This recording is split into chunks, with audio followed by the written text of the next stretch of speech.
Okay, so first live stream. This is different for me. So we're going to laser etch a 16-inch round monogram letter S for one of my clients that's a loan officer. And it's going to be about a 3 hour and, well, let's take a look here. Pull up preview. Looks like 3 hours and 4 minutes. So we're going to want to make sure our settings are correct in Lightburn. And the cut setting is right. Right now I've got this set to 6,000 speed millimeters per minute, and then max power of 60 with a 3% overscan on my OptLasers PLH 3D 6 watt XF Plus laser. And I've also got my air assist, and you can see that up here in the top corner, this little new gauge that I've got here with my on-off for the air, and then my compressor. My compressor is just sitting right beyond the computer here. So what we'll do is we'll go ahead and we'll get this lined up and get it started. And hopefully the audio is coming in okay and everything else. It seems like there's a 10-second lag, so I'll have to kind of listen and see what's going on here. So here we go. Let's get this lined up. I'll try and answer things as I see them come in from people, if they do come in from people. So I'll adjust my speed here. Make sure that I'm level here with the distance, which is 60 millimeters.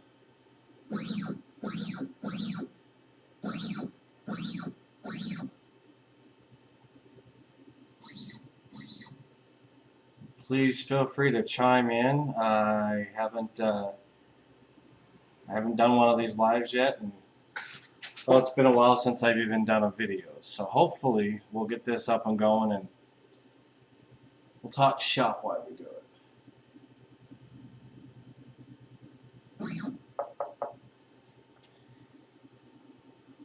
This is probably somebody from our Discord, or me saying I'm going live on YouTube.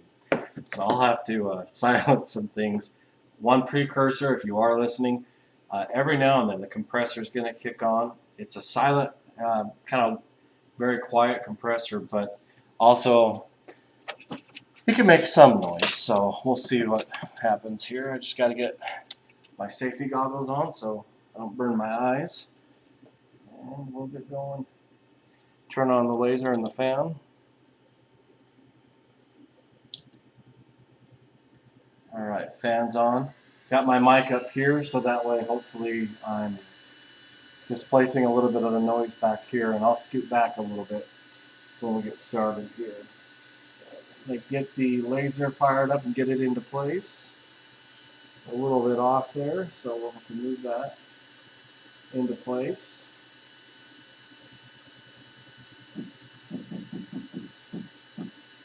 And anybody who's watching, please let me know how it sounds, if I'm lagging. I'm doing this wirelessly in my garage, so this is really just kind of a first test to determine whether I need to get some of the Xfinity pod extenders or find a way to run about 200 feet of Ethernet cable into my garage. Maybe a little bit more. So hopefully that's not the case.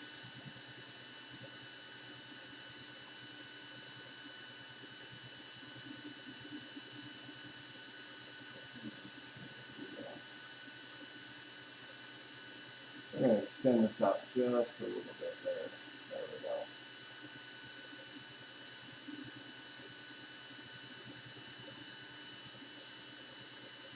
Looks like it needs to go to the right just a titch. Good enough. We're going to hit shift and then the circle frame to get to go around the part. Now I don't want it to touch because I want it to overburn just a little bit. So it looks like I might have to adjust my laser just a tiny bit here. Maybe like 0.25 to the left. So we'll kick that over to the left. and we'll hit frame again real quick.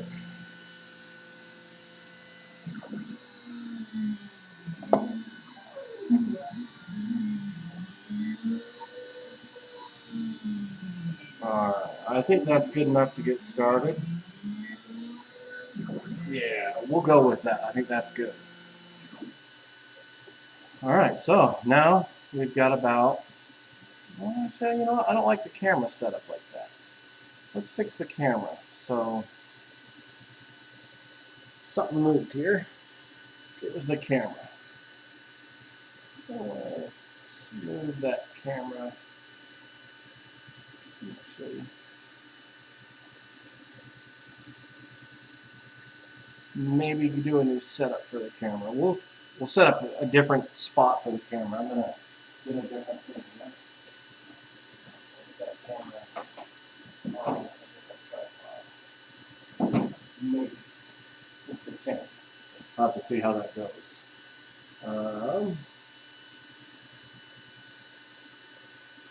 Let's see what this looks like over here. Okay. Wanted to get the best view for y'all, and I probably screwed that up.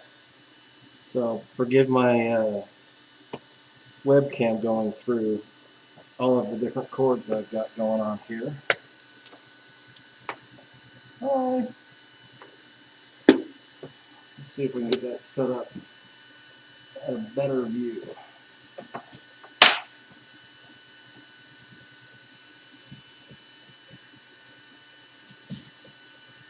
Alright. Let's see.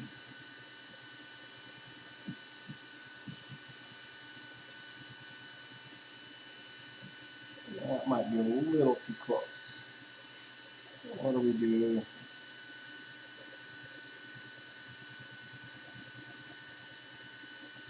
Maybe. Even that's a little too close, maybe. But what the heck, we'll start it there and we'll move it later during the stream. But for right now, I'm going to turn my air on right here with this valve. I'm going to kick it so it's got constant air flowing. I'm going to open up my valve here. Now, I had a digital one from Harbor Freight for 17 bucks, but it turns off, and I noticed that it wasn't holding pressure very well. I was always seeing the numbers go down. So I'm going to do about 7 psi constant flow, and that'll be from my air compressor sitting right here. So we're going to drop that back down, and we're going to watch that airflow go with my new Air Assist laser on the Air Assist going in here. And I do have a video that will be coming out eventually that shows how I got the Air Assist from here and then plumbed it in to right here. So, don't like the way that looks. We're going to move this.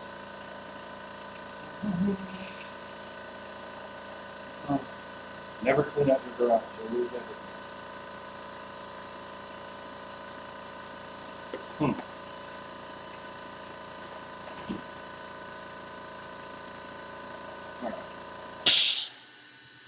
Maybe we'll just put this like so and readjust. My apologies for all the camera movement. Just wanted to get a good picture for y'all. So we'll keep it like that for right now. Okay. Alright, so now that we've got everything lined up and ready to go, 6,000 millimeters per minute at 60% power. With this S, it's going to take 3 hours and 4 minutes, so we'll go ahead and hit start. Cut might be out of bounds, we're going to continue anyways, and off we go. So,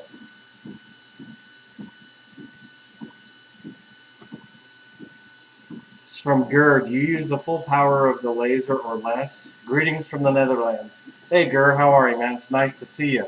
So, I don't use the full power of the laser. It just depends on really what type of burn you want. Now, I can show you that with the template that I've got. Let me grab it, and I'll show you the difference of what I mean.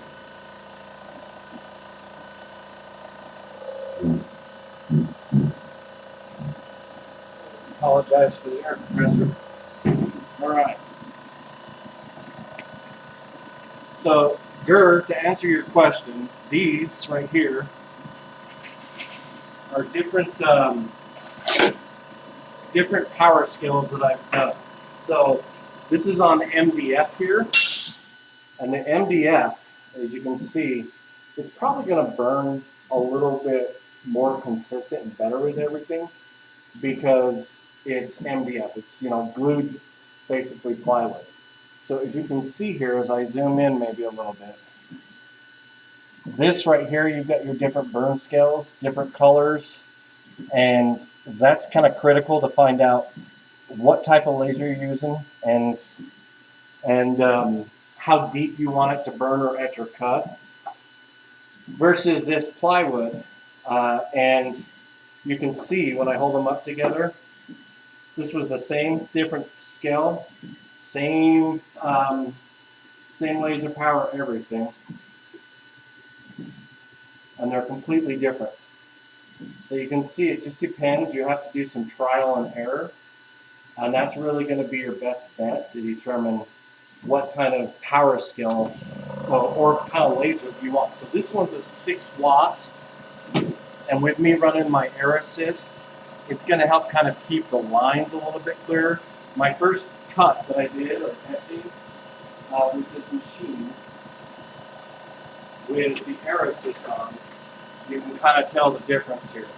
So I'm going to switch over so I can see my live version. So as you can see here, this one right here was without the air assist, and it looks really blurry. I mean, it's still a great burn, but you kind of got that overburn. Whereas this one right here, the second one, this one right here, look at how clean that E is. Look at how crisp that is. That one was at, kind of tapered it down, 22 PSI. We went to 10. This one's at 7 PSI. So this one's been my go-to right here. And that's what I'm doing right here is I'm monitoring the PSI with this low air pressure regulator that's going from my compressor that's sitting up here down into here and then through here into my air pressure right here onto the machine. So it's really, really, it makes a huge difference. I didn't think it would, but it is an amazing difference. So thanks for asking. I appreciate that. And greetings from Colorado Springs, Colorado, United States. So glad to have you here, man.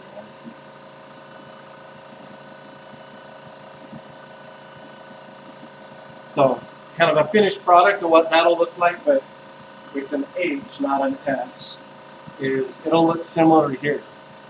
So you can see it almost looks like two different colors of wood. And I didn't want a really dark black. I wanted it to look a little bit lighter brown, almost like it was another shade of wood. And these have been a big hit. I sell them at a really big discount for my client because you know, she works with my wife. So kind of helping her out while it helps me out. And it's just good fun. It's real fun to do this. And I just spend 3 hours in the garage during a Sunday morning. So lot to do, little time to do it. How's the frame rate? Am I coming in okay?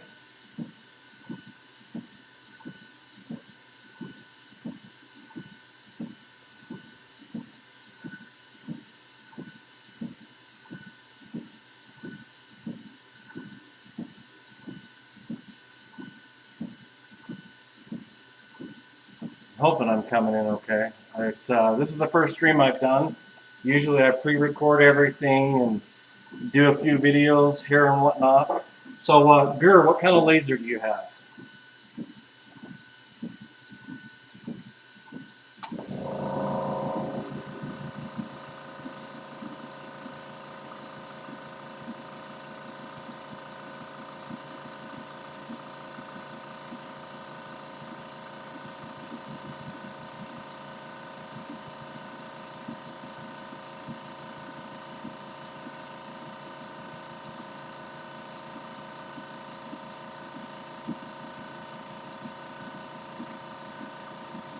can't do that.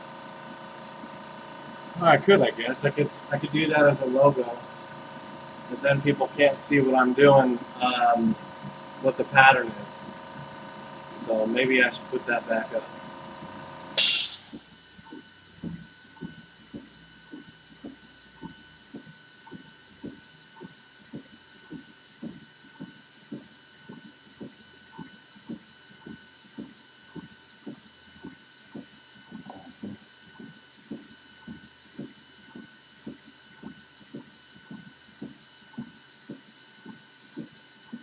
Yeah, it does really depend on the type of wood and the power. It's totally trial and error. One thing I always do is I had another 1/4-inch piece of plywood. That's what this is. This is sandy oak plywood. It's a custom blend from the Home Depot here in the United States. And so it just depends. I was using an oak laminated plywood earlier, and those turned out really good. But you know, I like more of the patterns. You can see the nice kind of pattern of the tree, but they prefer these versus having kind of those different patterns of the tree rings and everything stand out. So I you know, you have to go with what your person wants. So you said you're still looking for lasers. That's great, but what you need to determine is what you're going to be using it for. So what are you thinking about? I mean, do you have an X-Carve or a Topcoat, a CNC machine that this is going to go on, or are you looking for an independent laser?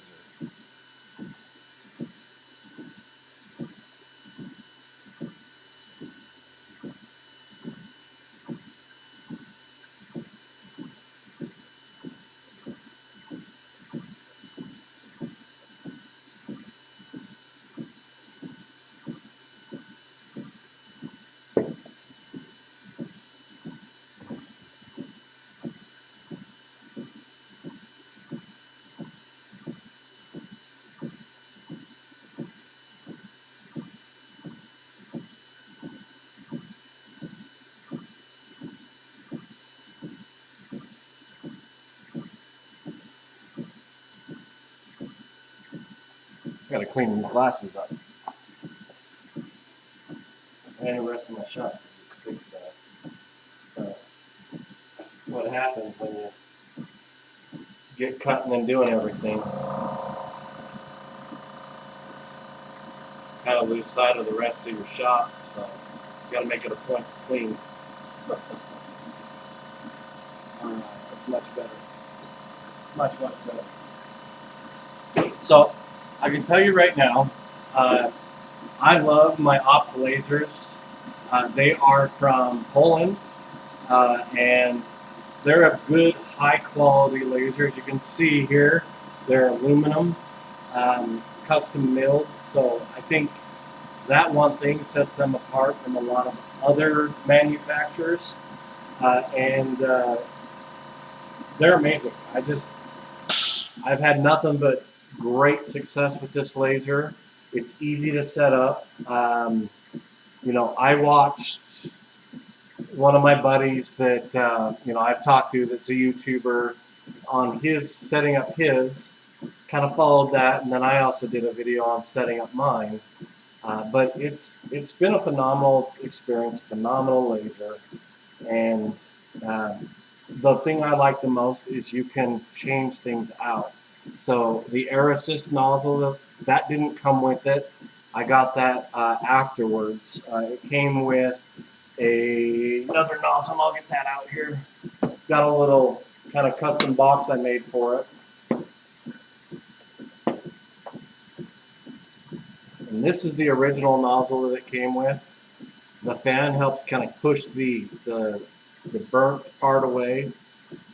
But with me doing the air assist, this is just secondary now. And then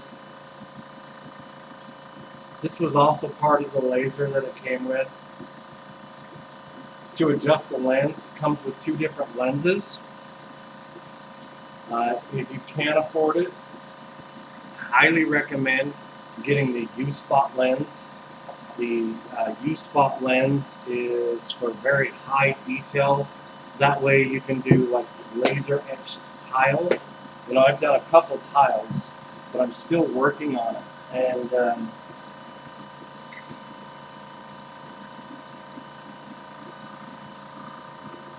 you know, I've got, don't know how well you're going to pick these up, but just these were all the same pattern with green, dark green spray paint on the bottom, and then a black spray paint on the top. And what it's doing is it's just cutting down, it's burning off the spray paint. And then there's another method that I need to get into called the Norton tile method. And you spray paint that on, let it dry, and then you get it to a certain level, and that never comes off.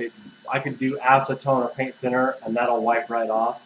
But the other way, the Norton method, it actually etches into the tile.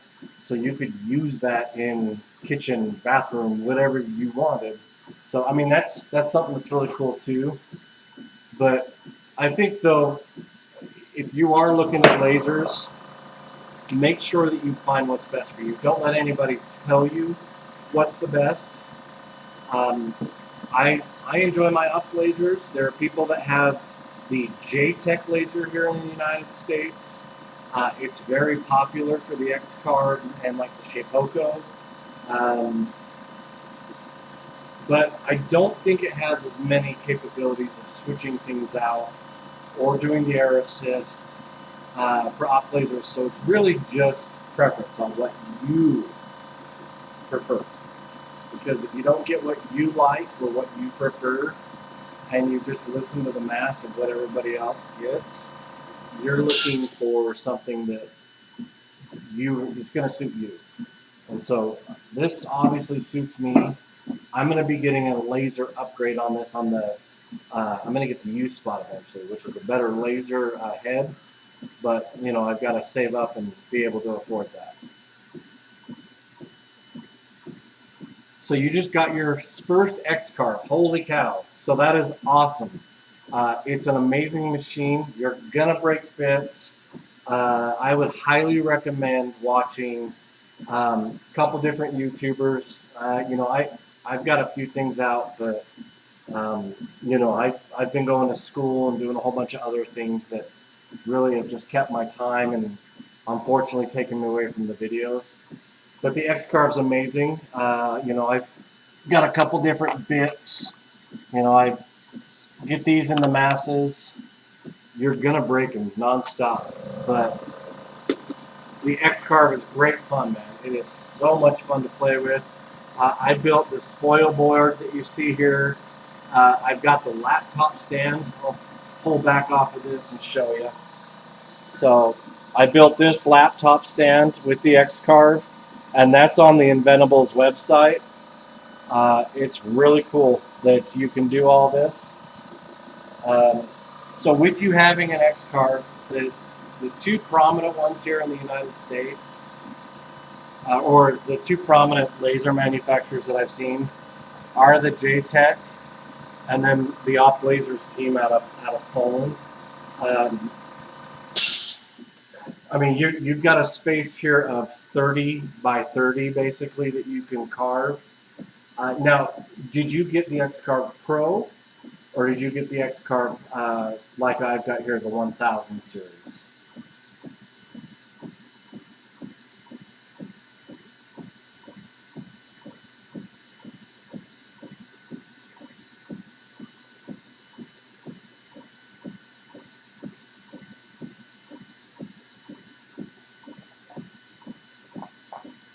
So a couple of why the compressor's not going.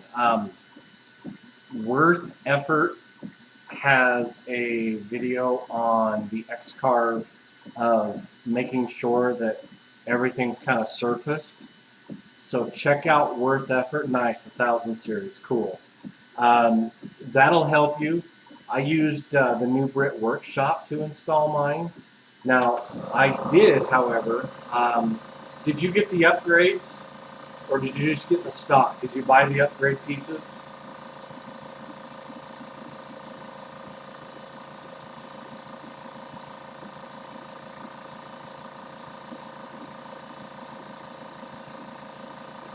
I got those, and they're still sitting in the box. That's going to be next week's project. I had to clean up the garage because it was just a complete and utter mess, and we're trying to, you know, do a little bit of fall cleaning before winter hits to get everything set up and going out here because our snow season's here in Colorado Springs to be high.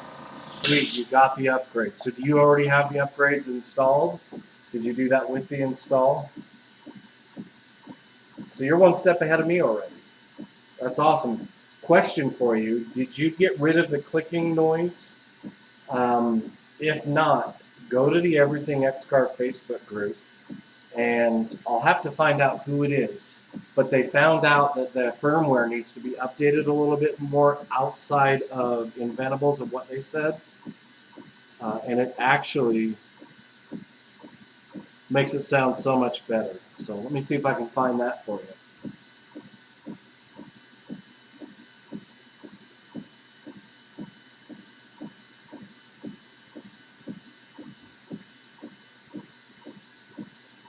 And if you're not in the Everything X-Carve group, man, feel free to join. Love to have you there. Let's see if I can find this here.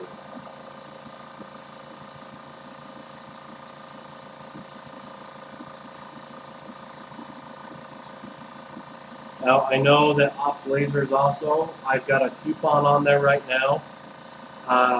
They're doing a free air assist nozzle with the purchase of anything 500 or more on their site. Now, my laser with the X-Carve kit was a little pricier, but they have another setup. So if you're looking more budget and want to go off lasers, reach out to them, ask what's included. I love my setup, quick and easy. It literally probably took maybe 10 to 15 minutes to install. I took a little bit longer because I had to record everything. Let's see.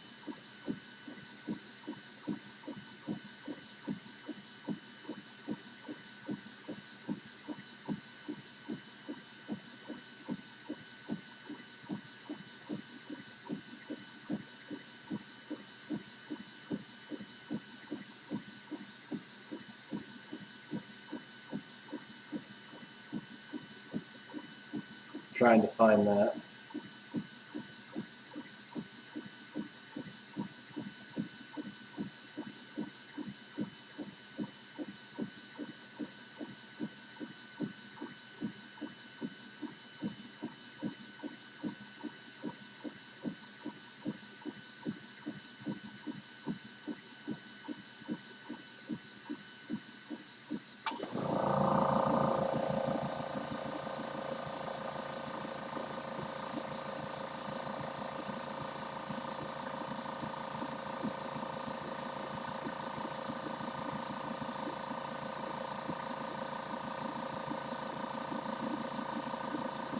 Too many posts. I guess that's a good thing. A lot of people helping out there. Okay, I wasn't that far yet. I'm really new to this.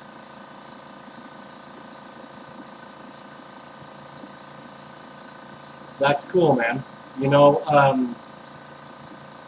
how far are you into it as far as the build? Are you not done setting up yet? And thank you for your service and all that you did for your country.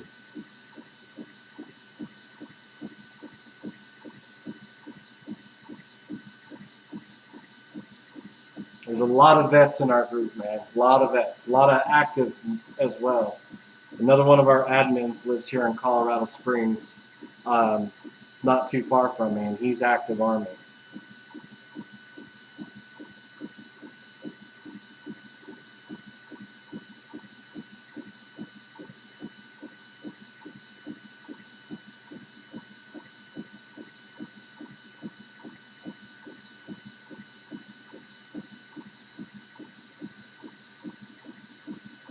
Alright, I'm going to have to find that. And if you haven't joined the Everything X-Carve group, man, definitely do. I know it's there, but it's really hard to find it on a phone. So I'll have to find it. I might have saved it for later. Let me see if I've done that.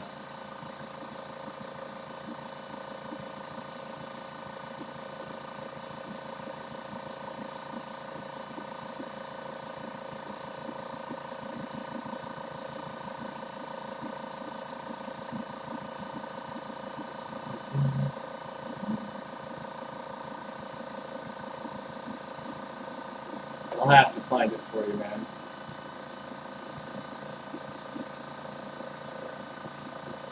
Alright, so we're 21 minutes into the laser etch.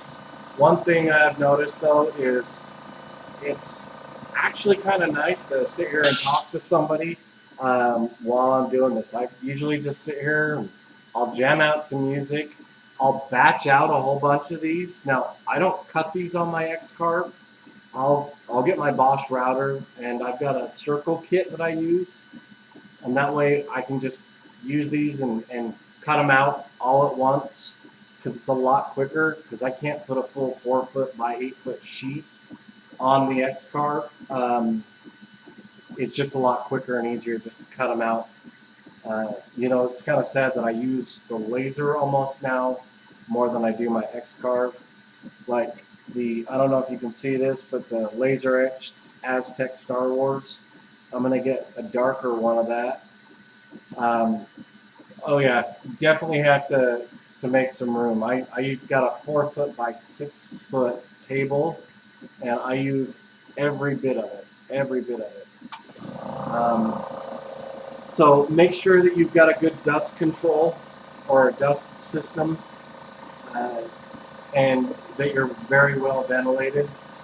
You know, I've got the air assist going, I've got my garage door open, and if I was actually using the X-Carve and carving right now, I'd have hearing protection on as well. But I got the dust boot system, which prior you could kind of part things out. I've had it since 2019. And I really haven't pushed out or tried to sell anything. This fell on my lap where I've got a client that wants these for every single closing gift that they sell. Let's take a look and see. Pressure's holding at 7 psi. That's good. Really, man, though, it's a labor of love. I can't wait to see what you do. I'd love to see you post in the Everything X-Carve once you get it up and going. It really is. It's a blast. I can't say enough how much time I spend in the garage doing this. You know, I got a big screen TV over here, so that way, you know, I can watch, you know, Netflix or YouTube or Amazon Prime video while I'm carving. You never really want to leave it unattended, and you know, you also want a fire extinguisher. So make sure that you're being, you know, you've got your safety pieces done first before you start it up. And you're gonna break bits, man. You are gonna break bits so many times when you first start. You know, you'll want to learn Easel, which is the software. Like these bits, man, I've gone through these constantly because I didn't do my rough pass first and I wasn't going low and slow. One thing you'll want to make sure is an Easel, depending on what bit you're using, you can push the machine a little bit more than normal, especially with the upgrade. So definitely do your research on YouTube. Definitely watch, you know, people that aren't just filming. People that film, they can edit. You want people that are going to tell you the truths, what's been happening, show you that they're failing just as much in this, because it's not something that you can just do and learn. A lot of people they'll get the machine, they'll think, okay, this is awesome, but they're not willing to put in the time it takes to figure out how to use it, how to do things. There is now. Did you get the V-Carve software at all, or did you just do the easel? Because V-Carve is a step up from easel. V-Carve Pro allows you to carve a little bit outside more, I think, than 24 inches. So that would be my next step, is the V-Carve. And there's a YouTuber, Mark Johnson, or Mark Lindsay, I believe. Let me take a look. I'll pull it up on the screen over there. And we'll pull that and see if we can go to my channel. Pull that up over here. I think it's Mark Lindsay. And this guy, he is a he is a veteran guru. So right here, Mark Lindsay, CNC. Steve Carmichael's also a good one. Inventable's website. Opt Lasers, if you're looking at Opt Lasers. April Wilkerson, she's pretty good to watch. Croft CNC, that's Chris Croft. He's an admin in our group. Also, I Like to Make Stuff. Those are kind of the channels that really got me to get the X-Carve minus Chris. I met Chris when he was in the group. But it really is something that, as you learn, you've just got to keep watching people and how they're doing things. And never give up, man. Don't give up. Because that's really, it's a hard thing to learn at first, but once you've got it learned, it's nonstop. It's amazing. And you can make money off of it. You know, you said you're a vet. There are a lot of people that like, you know, veteran stuff, you know, different emblems, different units, logos. That stuff sells like crazy. So, you know, even doing digital files like on, I don't know if you've got anything here in America, we've got Etsy. But I did a waste port grid that I did with the laser itself, and it was just square lines here and had numbers, and there's a video on it, but I put that on for $1.25 US dollars, and I get 2 or 3 of those cells a week. That's easy money. So you order bits from China. Oh yeah, I've got a complete bin full of them. Start with the cheap bits, and then go in to look at your like Amana bits or your white side bits. Now I've got a white side bit, but it's for resurfacing my waste board. Because as you carve into your waste board, you're going to get different. You're gonna have to resurface it. But yeah, man, I've got tons and tons, and I've got more, but you know, I buy them by the bulk, so that way, you know, I've even got a few etching bits, so that way if I want to get really fine detail on the etch, I could do that. But what I did is I got a Christmas list of things I wanted for Christmas, and that's how I got my shop vac, and I created out of 2 5-gallon buckets my own little dust collection system. I've got a 3D printer upstairs, and I 3D printed parts to have it suck it in and cycling it down, and it works great. It works phenomenal. Now, granted, it's gotten a lot of use, 2 years of use, but it's just 2 buckets with the 3D print side here, and then 3D print here that I put the intake from the shop vac in, and this is just spray rubber, so that way I've got a really good seal. Works really good. Or you can get like a dust cyclone. Dust cyclone is also good. You don't want it just going into a vacuum. If you do that, it's going to reduce the lifespan of your vacuum. So if you can get a dust collection system, or kind of do what I did, where you've got a separate container Then it's going to your vacuum. It's going to extend the life, and it's actually going to suck better pulling all your chip loads. So that's another thing you want to make sure that you're not making sawdust. If you're making sawdust, you're going too slow. You want a good little chip load. And so that's all on your depth and your speed on your X-Carve for your settings. When you first set up, it's going to be low and slow, but I would start out doing the low and slow so you feel comfortable. And then as you get more familiar with it, step up your feed rate, because you can do that manually in easel up top, in easel. And this is Lightburn that you see down below. Lightburn is an additional program that's $40, 40 US dollars for systems like the X-Carve, and you get a year worth of upgrade. But you own it forever, but you get a year's worth of free upgrade for that $40, and you can have it up to 2 computers without question. You can request a third one, so you can actually, make a pattern or do something inside the house, and then have another computer outside to actually put the file on, so you're not having to sit outside all day in your garage or wherever your shop is to create these different designs. And Lightburn's awesome, man. You can go in and import pictures. You can do an image trace. There's a lot of capabilities in Lightburn. This is just a real simple program.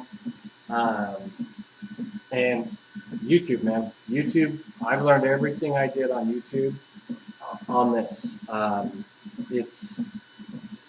It's actually pretty easy. And I think with you being a vet, you're gonna take off and run with it, man. One important piece, if you haven't got it already, make sure you get your digital caliper. These are a lifesaver, so you'll want to make sure you have that when you before you do your first part. This is how you're going to be measuring your depth of your wood. And even if you forget what size bit, this is going to help you measure the size of the bit. So, really good tool to have. I went cheap. I got this, and I think I bid for it and got it for $1. I hear you. This was the starting CNC for me too. I'm married as well, so trust me, I know who the boss is, and I know who has the purse strings, and it's not me. I definitely, and honestly, now that I'm making money with the machine, the upgrade I paid for out of my business account for things that I've made and sold with the X-Carve. So I paid for the upgrade myself. We bought the machine in September of 2019. And that was just something that I initially got this and had the 3D printer already, so I could do the Astromech group, which, if you're not familiar with what that is, that's the R2D2 builders group, the astromech.net forums, so I could build my full-size R2D2. That is a work in progress. I've got the skeleton built. I've printed a whole bunch of 3D smalls for it, but everything's gotten in the way. So one day, when I get a little bit more money from the business here, and I can stop spending it on Star Wars Lego stuff and other things, I'll put it forward to R2D2, because R2 is not cheap. R2 has cost probably, well, the machine, not including the X-Carve or the 3D printer, I've spent probably $600 or $700 right now, and that's just on wood, 3D filaments, and then a couple of failed things that I did. Like the dome is $540 US just for his head. The aluminum's $300. So eventually, once all is said and done, I'll probably be paying about 10 grand for R2D2 when it's all said and done. So yeah, it's, you know, but it's fun. It's these little things that I wish I was retired and I had more time, because then I'd be out here in the garage all day. But I have a regular job where I'm working, you know, Monday through Friday, 8 to 5. I bet you they do. Your children have a whole list of things to make for them. There's lots of cool things that I've seen. If you haven't checked out the Inventables shop, there are different projects. I think there's a whole bunch of neat things there that people have done and spent a lot of time on making. Generally, I'll look there first before I'll design my own stuff. You know, I would find something, and that's where I built the laptop stand. That was one of my first things I built, because it was for the X-Carve. Now, granted, I accidentally did it out of 3/4 inch MDF when I should have done it out of 1/2 inch. So I had to do a lot of sanding for the parts to fit. But I also try to make sure that my regular wasteboard that's sitting down below here, you kind of see it in the back, I don't want that to get ruined. That's the original wasteboard. So I bought some MDF, and I got some, find them. There we are, here's some. I went to Amazon and I got some threaded inserts and made my own wasteboard. So that way, if I ruin that, I can go to the store, I can buy more MDF, cut it, and the pattern here, all these holes, these were all done by the X-Carve, so that's something, look for that. I did a video on it, and I posted all the links on my YouTube channel for that. So you could actually find that on the wasteboard, all the plans and all that on the YouTube channel for that. So, like, what else do you plan on doing with this, Gur, other than, you know, making things for your children? And I don't know if you've looked and seen what other lasers are out there. You know, if you didn't want to spend a lot of money right now and you wanted to just try the laser, you could look at doing like the Orture. I think that's $200 or $300 US dollars, and that you know, that's a tabletop laser where people are doing the tiles that I showed you. They're doing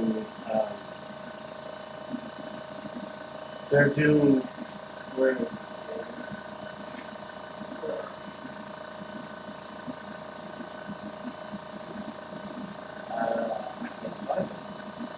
Anyways, they're people are doing canvas, and they're laser etching the canvas. I think there's a YouTube channel that you'll want to check out. It's really cool. Southern Smoke Engraving. He does the canvas laser etches. You know, he doesn't really say a lot on it because it's with the Orture laser. So that's one thing that you're going to find as you do these. If you do the lasers, not everybody's going to be at the same, because there's different wattages. You know, you've got the 2 watt, the 6 watt, 7 watt, etc.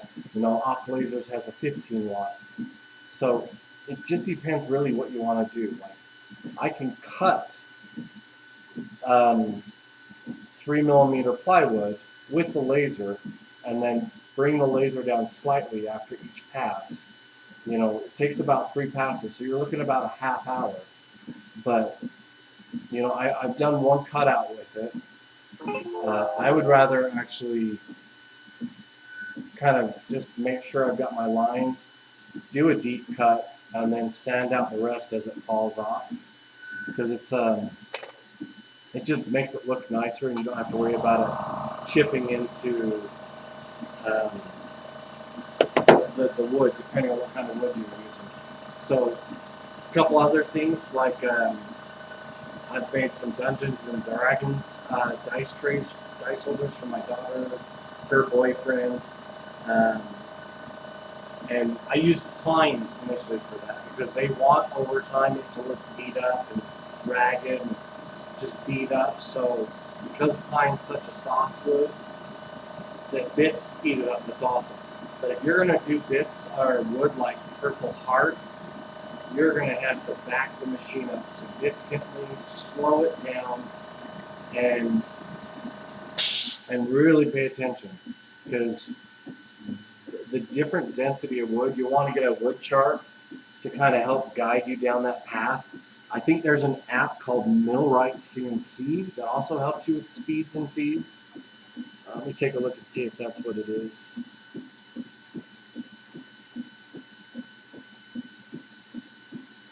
Let's see. I haven't used it forever. Like I said, I've been lasering more than I have with my X-Carve than I have cutting things. But the fact that I can do both is phenomenal. You know, if you've got access to a 3D printer, I've got these that I made that they're on Thingiverse. And then I got the brushes from another website. See, and these are to protect the sides of, that's awesome. I love that. Making things for fellow veterans and using money for an operation to be crane free again. That's phenomenal. Is your is the Netherlands not taking care of you for your medical bills for that, being a veteran? I know that that depends here in the United States. You know, depending on whether you qualify for Veterans Affairs benefits or not.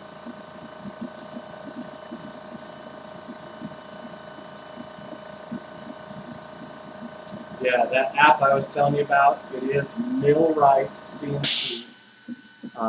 So definitely want to check that out, maybe YouTube that a little bit. That'll definitely help you get pointed in the right direction. I've got a veteran friend that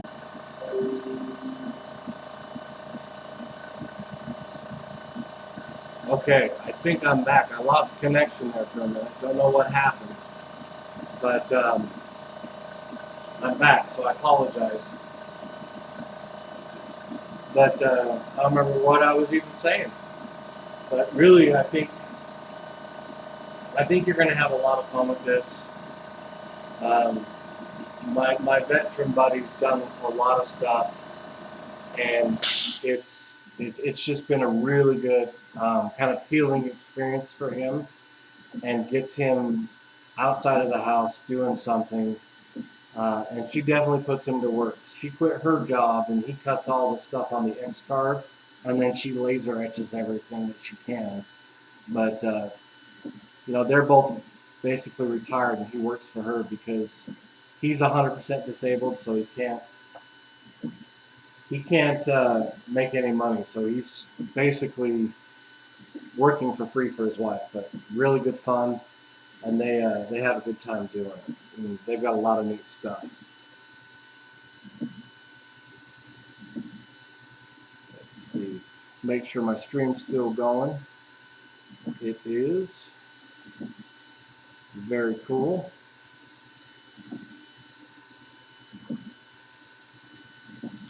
Probably can shut down the Facebook. I was going to stream Facebook too, but decided not to. Just don't want to lose the frame rate.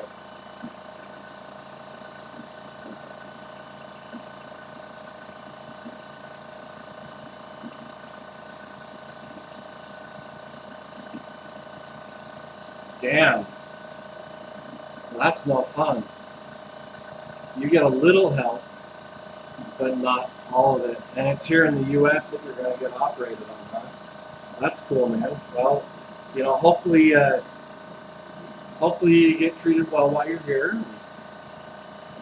I don't know if you've ever been to the U.S. I've never been to the Netherlands, so I'm pretty sure it's quite nice there, though.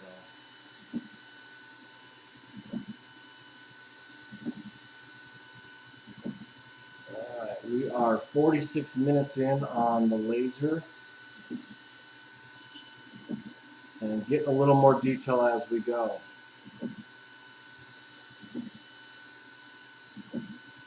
That sucks though that they don't want to pay. It shouldn't be that they want to. It should be that they have to. That's unreal, man. Well, I hope you get doing better because that's definitely no fun.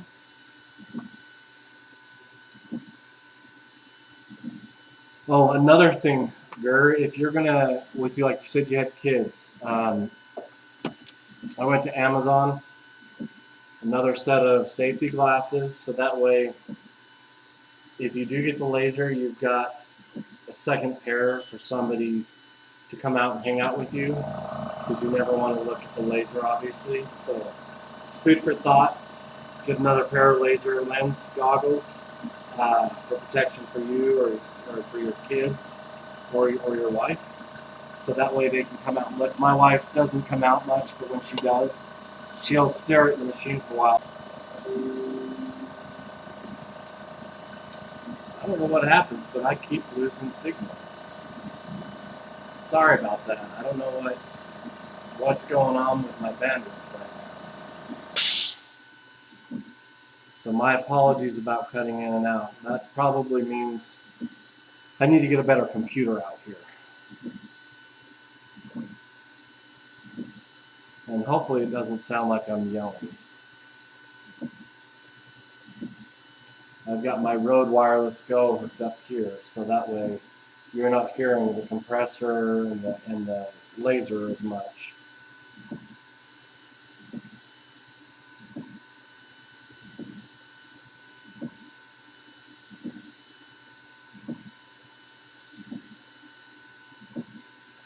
One piece of advice, if you're going to do things for free for people, make sure it's only your closest family. Otherwise, you're going to be spending a lot of time in the garage doing a lot of different projects for free. So, and then you're going to get this, people are like, well, I want this, this, and this. And you're like, all right, well, give me some insight on how you want. Well, I don't know. You're the person. So, going rate for like the X-Carve is roughly about 20 to 30 US dollars an hour for the machine. So there's a lot of debate. I basically charge $10 an hour for the machine because it's for my wife's coworker and I'm her only vendor. She's only using me. So all of her closing gifts and everything she does, I get to do this for her. So I'd rather charge less and get a lot more business than charge more and not see it come in.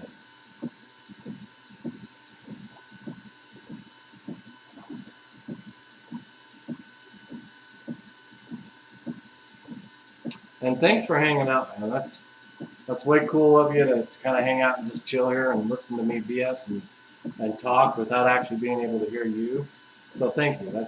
I appreciate you supporting me and the channel, man. Thank you. Probably the only one that's watched. Yeah, average watch time 1 minute and 47 seconds. So thank you for spending more time than others. But I appreciate it, man. It's way cool.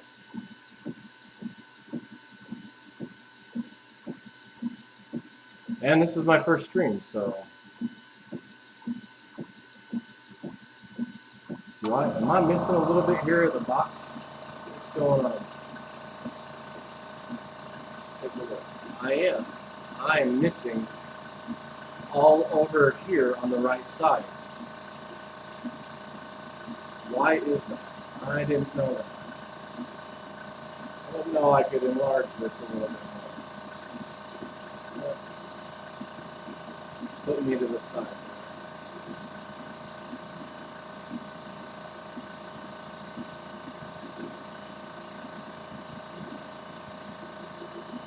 There we go. That's a little bit better.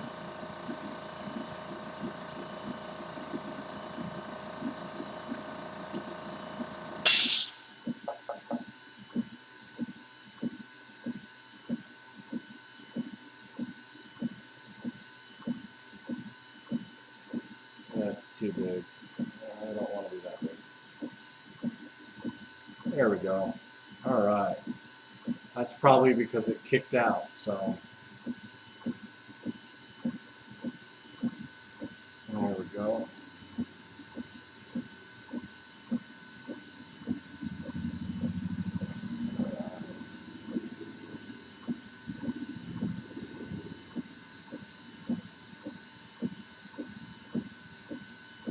Okay. Very cool. Yeah, man, I'm so excited for you. It's just a neat feeling to have the machine up and going. Well, that's not too bad. 18 an hour. I mean, for starting out, I think that's fair. I think that's very fair. As far as you get better and more skilled and practiced at it, and depending on what you're doing, you can probably charge a little bit more. But I think knowing your worth and knowing how much you can charge is really, I would never take advantage of anyone doing this stuff because I enjoy doing it. I really do. I think it's fun. It's just mesmerizing how much this laser can do. You know, I'm going to have to pull down the Aztec Star Wars here. So I'm going to knock anything else over. Alright. So I think this was a 3-hour burn that I did. But this is kind of everybody that does X-Carve or a laser, if they are a Star Wars geek, will probably do one of these. They're pretty cool. This was an abandoned part that I did for another client that wanted one of these. So I just repurposed the wood, and I've got probably about another 8 of these. So I'm going to do this one. I'm going to do the Marvel. I'll probably do the other ones, but this by all means is probably my favorite. It's definitely a passion.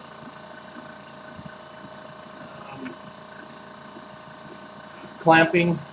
If you've got a 3D printer or access to a 3D printer, I would highly recommend getting some more clamps. You're going to ruin your clamps, even the ones that you get stock from Inventables. Make sure your safe height on your X-Carve is set right, and there's a couple different things that you can do for that. So check that out to make sure you're. I think that's in advanced settings. And I'll probably have to readjust that with the upgrade when I get the upgrade parts, which are sitting down below here, down on one of the shelves down here. You can see my op lasers box right there. But yeah, man, it's really cool. It's really fun.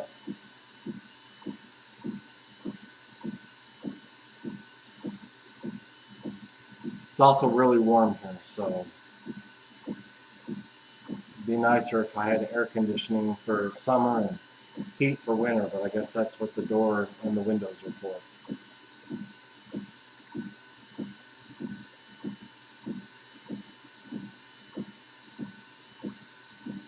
It's holding true. That air assist is doing its job. It's awesome.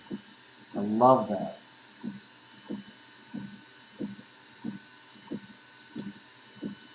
So yeah, depending on what laser you get, like I said, I don't know if JTech has the capability of air assist, or I think op lasers right now is the only one that actually has the air assist for a CNC machine.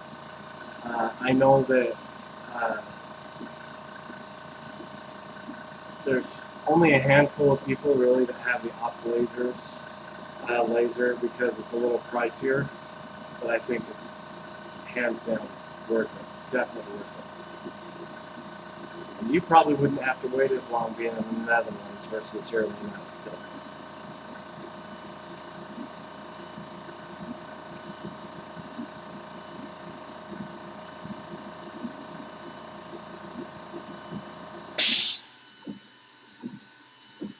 I'm going to take my orange glasses off for a minute and adapt to the light here.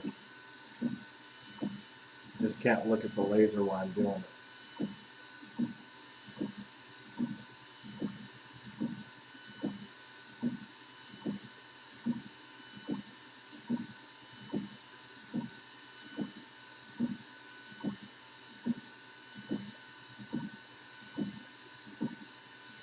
I wonder if anybody else here is watching. You know, if they're not, that's okay.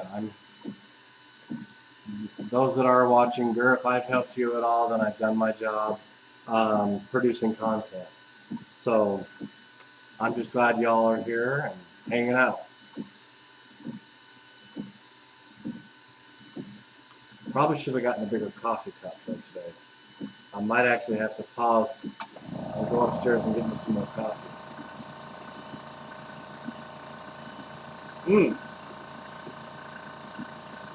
Actually, I think I have Dr. Pepper down here in the garage, but it's warm. So I don't know how well that'll work.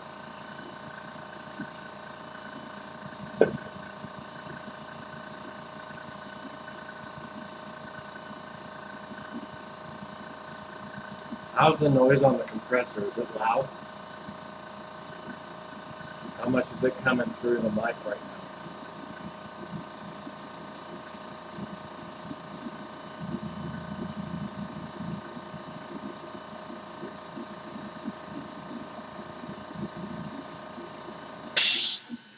I can understand that, man. Definitely, this does occupy you. Get a TV or something, buy the machine, buy the X-Carve. I'll watch a ton of YouTube videos on what I'm trying to do on the machine while I'm doing it on the machine instead of on like a phone. It makes it a lot easier. It makes it really nice to do that. Yeah, so I've got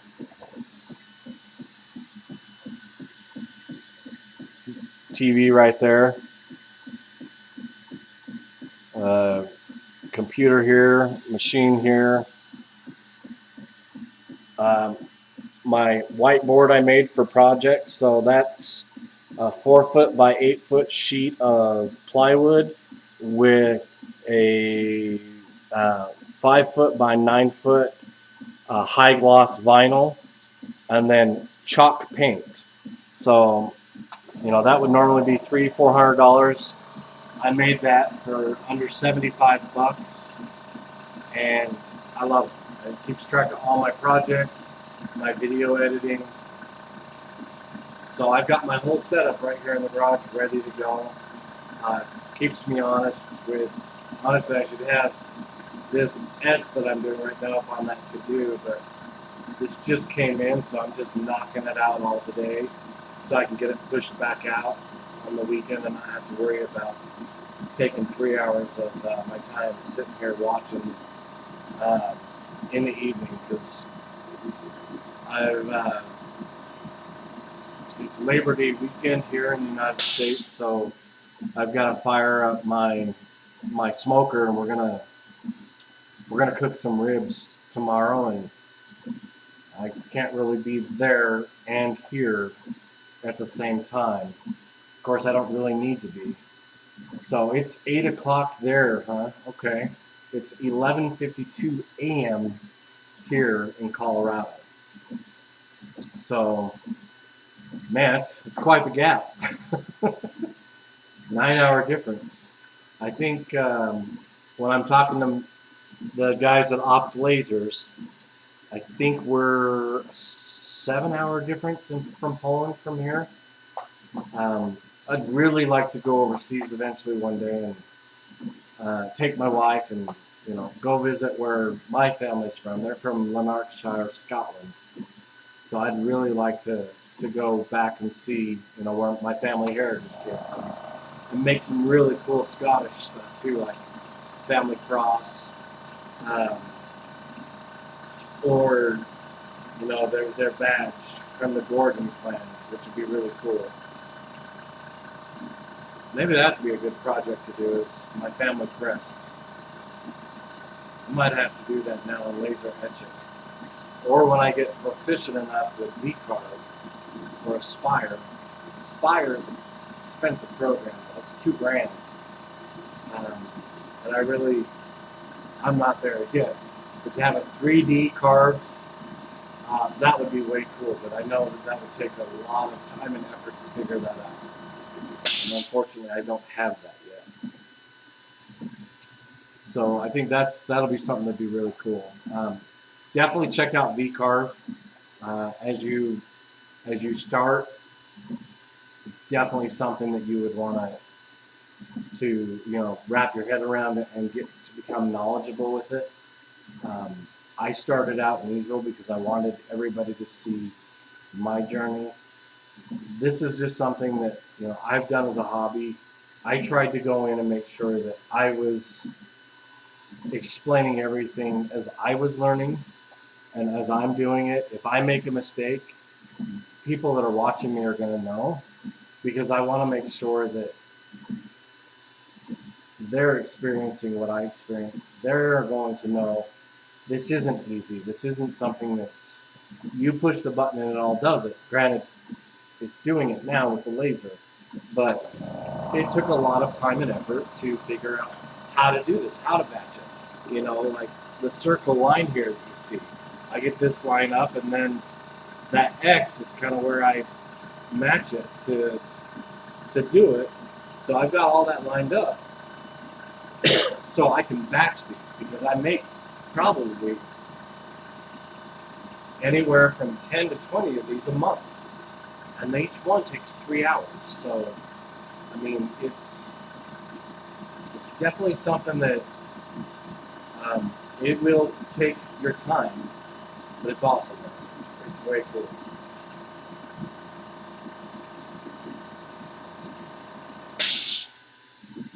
Yeah, hopefully, Gur, you've joined the group, and we'll see. You post, and please ask questions. Our group, that's what it was based on. I was part of the X-Carve users and a couple other Facebook groups. Nothing against them; they're all amazing. But I'm coming to you to learn something and help from the experts. I don't want to be told to go Google it. So that's why I created the Everything X-Carve Facebook group, is because I want people to give their input. I don't care if it's been asked 20 billion times. If that person coming in wants to ask it, then they should be able to ask it. If you want, you can search in the group. That's what it's there for. But interaction amongst people that are learning this, that's why I created the group, is to help everyone. And eventually, when I get a little more funds in from YouTube and the Amazon purchase program, that I can do giveaways, like a free X-Carve upgrade, free X-Carve parts, maybe op lasers chipping in and doing something, because I want to be able to give back to the group that's helped me. I mean, I read everything in our groups as much as I possibly can. As we get bigger and bigger, though, we're almost at 10,000 people. It's harder to do that. That's why I've got my other admins in there to help maintain that. Oh yeah, dude, epoxy's phenomenal. Jess Crow, she's on YouTube, or she does have a YouTube channel, but she's mostly on Inventables. Check her out. She's freaking phenomenal with epoxy. I think she partnered with Total Bolt to help do kind of her own epoxy. And I haven't done any epoxy just because it's so damn expensive. But you can do some really, really cool stuff with it. One day, maybe, when I can actually afford it. Right now, I'm saving up for a truck, so that way I can, go to the big box store, get my lumber, or go to a lumber store and drive it home, versus having to have it shipped and then pay to have it shipped from the delivery. So upsides and downsides of everything. It cost me about $20 to get my load from the big box store here you know, but then I don't have to actually go pick it out and and put it. They'll do all that for me. The downside is they pick the wood, and I'm really a stickler for my wood. So yeah, man, epoxy is gonna run you kind of a pretty penny. One thing that I've seen though is planer when you're doing epoxy to plane the wood down. That might be a good idea. So, man, you've got so much research and so much things to do. I'm excited for you. That's awesome. Are you gonna post anything to YouTube when you do this, Gur?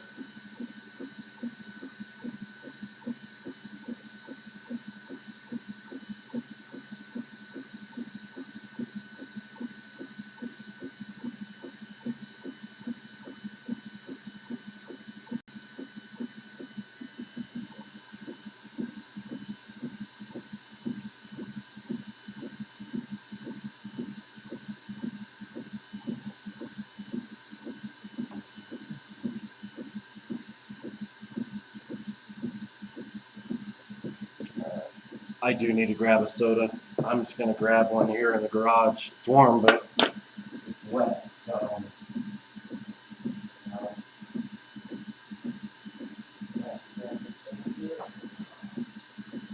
tell the wife that we got a mini fridge while she's out. That way I can get my soda on here or have it nice and cold. Oh, that could have been bad. It dropped. So we won't drink that. Shit. I'm dropping them all over the place. Not a good idea. Ugh. But I'm thirsty, so I don't care. There. Put one right here. All right. Back. So yeah, that's a lot of people I've seen also set up cameras for their X-Carve, and the whole point of having the machine is to be out here with it. I don't trust myself to not. That's why I've got the fire extinguisher here. That's why I've got my safety goggles for the laser. But I've also got safety goggles. I've even got a mask, and you can do a couple different masks. You know, you've got N95 masks for doing heavy woodworking, or there's also another mask that I have, and this is my preferred mask. This is the RZ mask. So when I'm doing the woodworking, it just sits like that. And then I can change the filters out right here after so long. But I can actually breathe in these a lot easier than those N95s. Now, they used to be like 20 bucks pre-COVID. After COVID started, $36 for that. But you know, that was my mask of choice for COVID. I'd wear that out everywhere.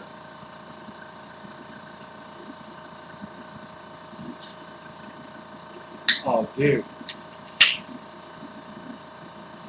If epoxy was cheap here, I'd definitely buy a lot more. You know, here's the thing. You determining whether or not you want to put things on YouTube. For me, this is very therapeutic. I don't get out much anymore because post-COVID, I work from home now. My office is upstairs, and I don't get to go out and do things very often anymore because of COVID changing. And ultimately, it's kind of my outlet.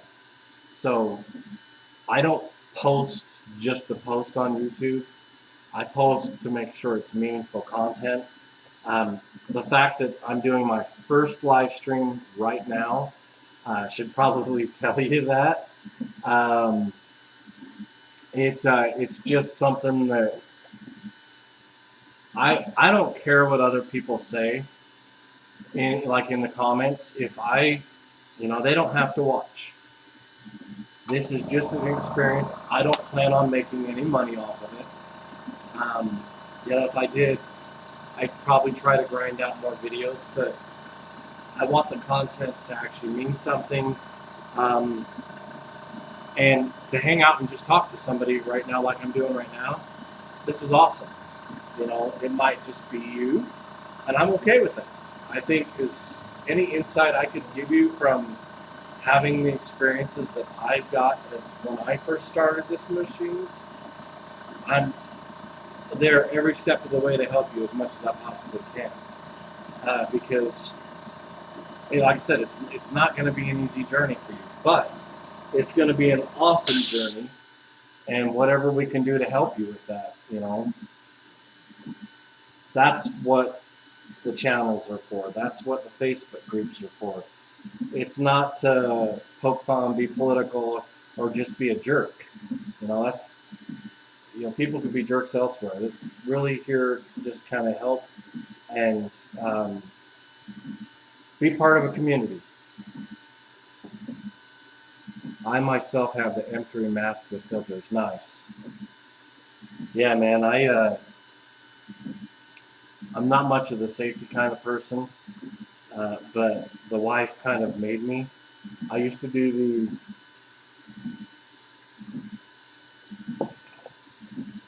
pallet wood flags. So I do the little strips, kind of like, let's see, well, here's some remnants of an old one. So the old pallet wood, do a couple strips there, do 13 strips, and then burn it and carve the stars in it. But the wife didn't like it when I used my table saw and pretty much sliced open my thumb with the table saw. I keep trying to convince her that if I would have got a saw stop table saw, that could have been prevented.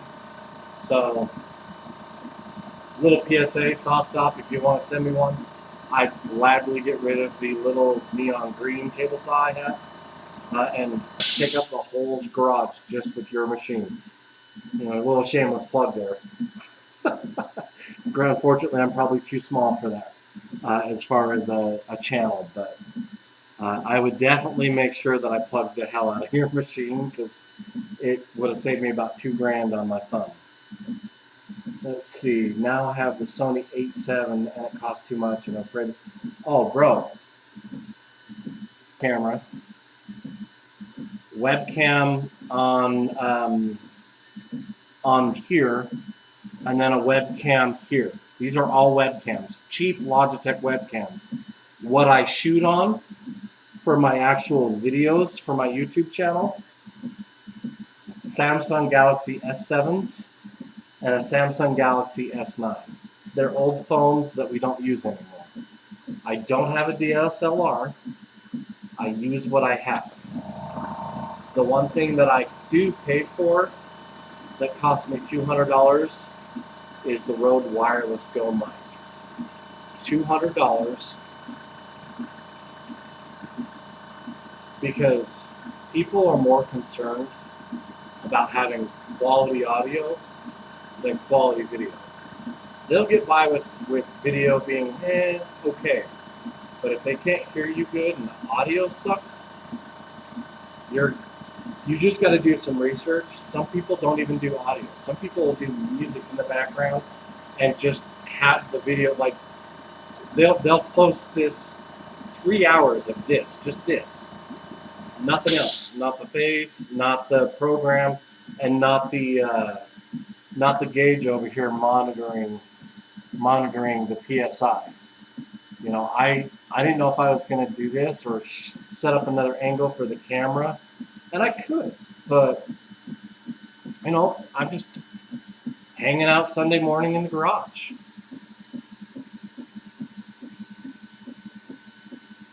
A bandsaw.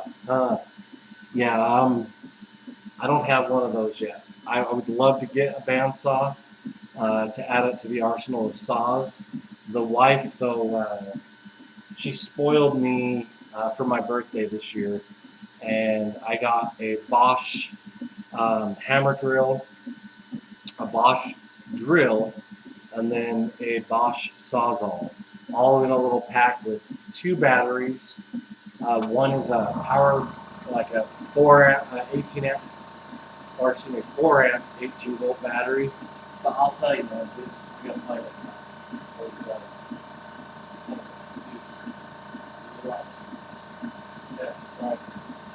Just got done cleaning our garage yesterday from off the sawdust.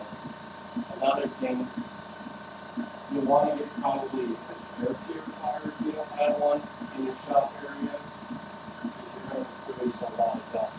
Now, I've got my Bosch router there. It's here somewhere. But that Bosch Sawzall is freaking amazing. I love that thing.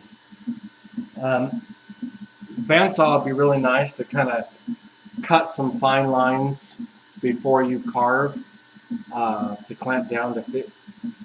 So you'll probably use your bandsaw an awful lot with your X-Carve. I don't get my table saw out much because it sits over in a corner. You know, like I said, I'm putting I'm going to be putting new wheel casters on this, so I can actually move. So I can actually move this all right here to reposition, to clean. So I'm going to, today actually I'm getting some new wheel casters for this so I can move it around. So all of this is kind of just out of the way right now. It would normally go over here in this spot, but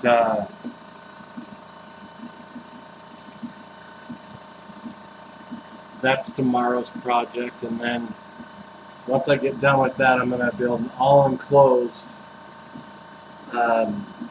workbench. Let's see. Goes so fast into the thing until I saw blood. Yeah, I knew it had happened with mine. We were out in my backyard, and my buddy was with me, and his face just went hell white.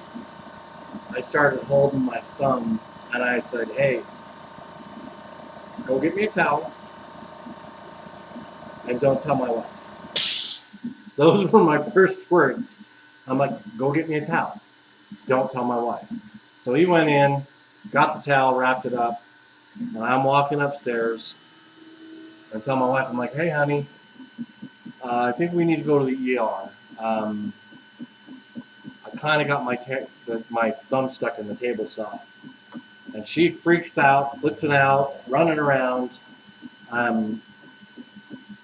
Prior to me doing what I do now, I was actually in emergency medicine. I worked on an ambulance for 10.5 years. I worked on the flight team. So it was kind of funny to see that she was freaking out, and I was going into shock. So as we're coming down the stairs to come into the garage to get into the car, I'm like, "Hey, y'all need to set me down." No, we need to go. No, if you don't set me down, I'm going to be passing out and you'll be picking me up. So had to sit down for a second to kind of get the blood flowing again, and then ended up going to the ER, which is just literally kind of outside of the neighborhood here. And $2,000 and a couple stitches later, thumb's back to good. So I know what you feel, man. Trust me, I've been there. I'm part of the 9 7/8 club here with thumbs. But you know, I had all my safety gear on: goggles, hearing protection, my fancy dancy apron, and still, you're gonna make mistakes. But I've got some new push blocks. The wife got me these for Christmas that are sitting right here. But you can never be too careful, man. That's kind of the nice thing about the X-Carve, is that little red button. You knock that red button, it's going to stop everything in its tracks. Now the laser, the X controller here, I'm going to show you that. That's my little stop button for the laser right there. That'll stop it. And then you've got your X controller obviously here that you know. Always make sure, you're going to see some problems when you first get it going. Twist it so it pops up to make sure that that your laser's going. So many people forget about that. I myself even have. Also, the green power light, for some reason, I don't know why, but not everybody can get that green power light to work. Inventables customer service is absolutely amazing. Call them, they're phenomenal. So if you ever have any questions as far as like parts or anything like that, they do really good. The CEO, Zach Kaplan, really puts a lot of thought and effort. Luke, who just came on board with them from TBD CNC, he kind of helped build the upgrade parts that you have. He designed them when he owned TBD and CNC before Inventables bought him. So it's really good. So how do I deal with the smoke? I think that's the air purification, but with the air assist nozzle that I have here, it's pushing that and dissipating that smoke. So I don't really see it. I mean, as you can see, there's not a lot of smoke coming off here. When I first had the regular nozzle that came with it, if I closed my garage and had zero ventilation, it would get smoky in here. But I just make sure I have good ventilation. Eventually I'll get an air filtration system. I think those are 120, 130 bucks. That way it's good. Let's see, I have the power installed in such a way that I press an emergency stop pressure that power. Oh dude, you've got the master stop. That's awesome. Yeah, I ain't doing any of that in this house. This is just something to build equity. When I bought the house in 2014, it was $197,000, and it just appraised for about $400,000. So definitely not staying here, but staying here long enough to kind of cash out to build a new house. I'd like to build a barn dominium, so the house would be in the front and then my shop would be in the back. But that's going to take a lot of convincing for the wife to do. But definitely going to keep trying that one until I'm out of breath, probably. But really, another cool feature, Gur, for you is the pause and play button. Check that out. That's really cool. I think that was another in one of my videos. Coda John, hey, how are you? Channel helped me out. Started with the X-Carve. Thank you. Are you planning on doing more movies? I'm always planning on doing them. Life gets in the way.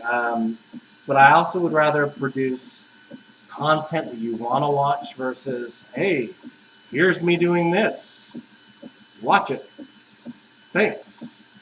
I want to explain what I'm doing, how I did it. So I think that's awesome. Thank you for that. I really appreciate that, man. That's just something that I will always try and do more videos, yes. But I want to make sure that it's really not something that's been done. And if it has, what am I doing differently to make it better than somebody else? I have no problem commenting, go to this person to watch it, like Worth Effort for his leveling. Papa's workshop. Papa's a lot bigger than me, but he's shown a lot of stuff, and I think really I don't want to beat something into somebody that they've already seen.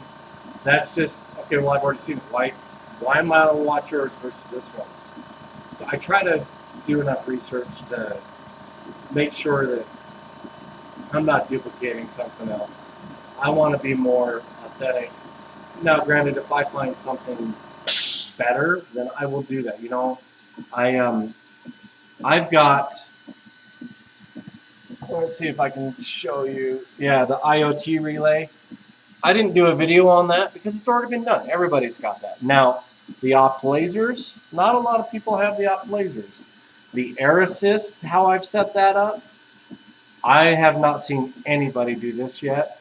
And I started filming the nozzle in March. And it's just, it was ridiculous that I'm still doing it. But I just replaced the nozzle. I was using this, the digital air assist, and this is from a kind of a cheap hardware store that we have here called Harbor Freight. And I went on Amazon and got this. I bought this 2 days ago, and it's a low pressure PSI regulator. This cost 29 US dollars, but it's freaking awesome. So I can click here, and that locks it, so I can't move it. Pull that out, and I can adjust the PSI. I'm only doing 7 PSI right now on that. I love this. I should have spent the money on this versus wasting $20. I should have spent the extra 10. I love the tramming video just for the X-Carve, not just the how, but the why. So I appreciate that, man. Yeah, I since I did the wasteboard, I should have done one with the laser, with the lines on that. I love having the lines on my wasteboard. But I've been doing so many of these that I took that wasteboard off, put this one on. That way I've got my circle ready to go, so that way I don't have to sit there and line up. If you can jig something to where you're doing a mass production of it, that's going to help reduce a lot of effort and time that you're putting into your projects. Like this, the 16-inch round that you see here, that wood, I did that all with the millwright, I think it is, or what is it? Let's see. Where's that box at? Man, you think for cleaning out a garage and having everything organized, you'd be able to find something. But that's not me. I also had somebody help me. So, let's see, what did I do with that box?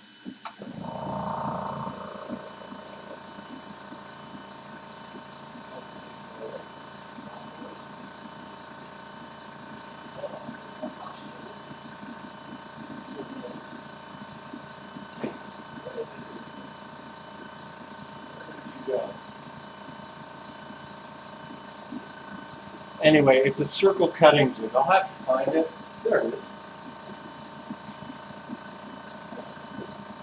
So yeah, I could do it on my X-Carve, but having a full 4x8 foot sheet, this right here, the circle cut guide, I've got it set for 16-inch round. And it's just got a little tiny hole in the middle on the back of that right now. I put my rider down, circle it out, take it out, move it to the next one, and I've created a jig for it. That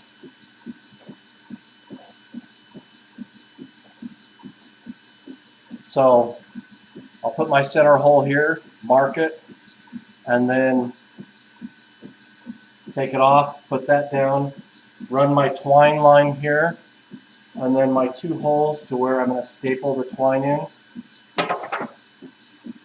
And then 3 hours later, you've got that. So yeah, it just depends on really what you're trying to do. Like with me, because I'm doing this repetitiously, gotta batch it. I love the tramming video. Oh, sorry, I already read that. I apologize. I appreciate that, man. Any insight or advice that you all have, I'm all ears. I want to make sure I'm producing stuff that really is relevant to you, that you want to watch, not because it's there just to be there. So I appreciate that, and I hope I'm saying your name right.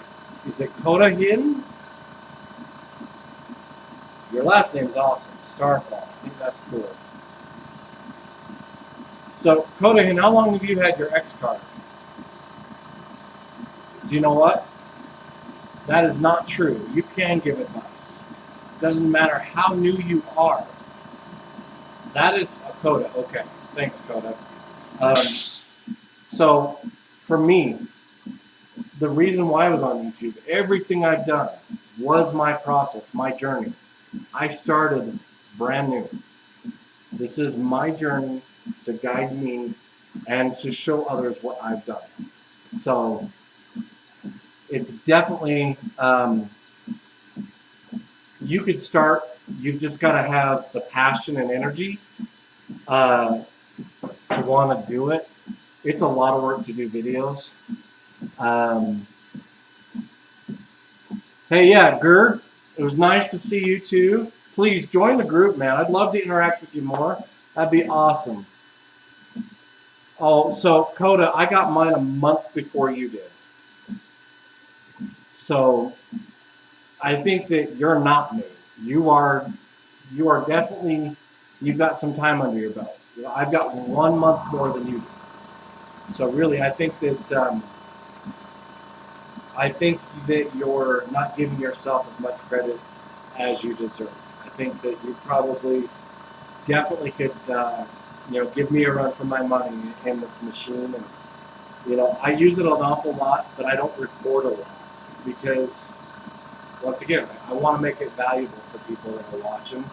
I just figured I'd hang out and talk shop with anybody that wants to join and talk via chat and comment and kind of just, if they had any questions on the laser that I'm using or how I'm using it or anything like that. I mean, that's what I'm here for. We just did a Discord server on the Everything X-Carve Facebook group, so that way we could do live help as well. Because I really want to make sure that it's so much easier to show people and talk to them live, and to be able for them to talk back live. So if you need any help, go to the Discord server on the Everything X-Carve group and check it out there too. Probably should add that to the links to the YouTube channel because really want to make sure that we're just there to help anybody out as much as possible.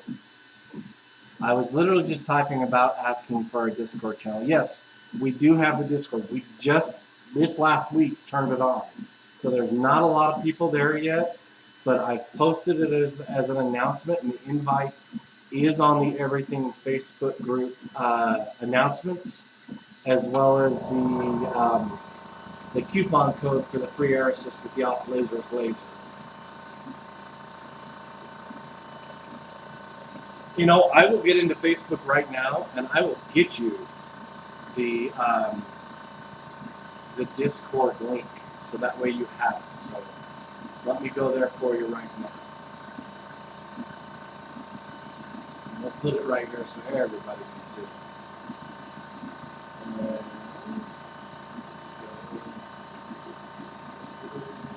Everything X-Carve.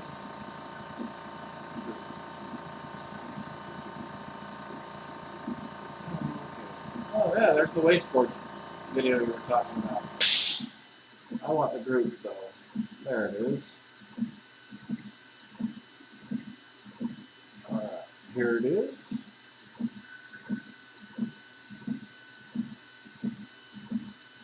I'm going to copy and paste it into the chat, so that way all you have to do is click on it. And here it comes. Hey, Ken, what's going on, buddy? Those of you who don't know, Ken is one of our admins. Hey, Ken, just chilling on Sunday morning, man. How is Alaska treating you right now? Where are you at?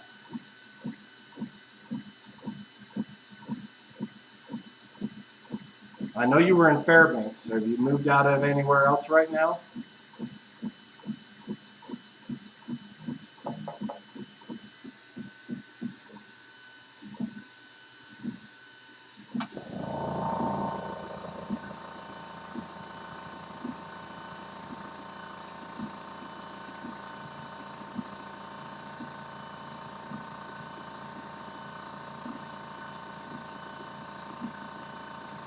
Thought I'd try something new, Ken, something that I haven't done yet and go live. Hopefully the stream's okay. I don't know how the sound is or anything like that. Heading home on the 7th, heading out to Denali. Okay, cool. Very cool, my friend.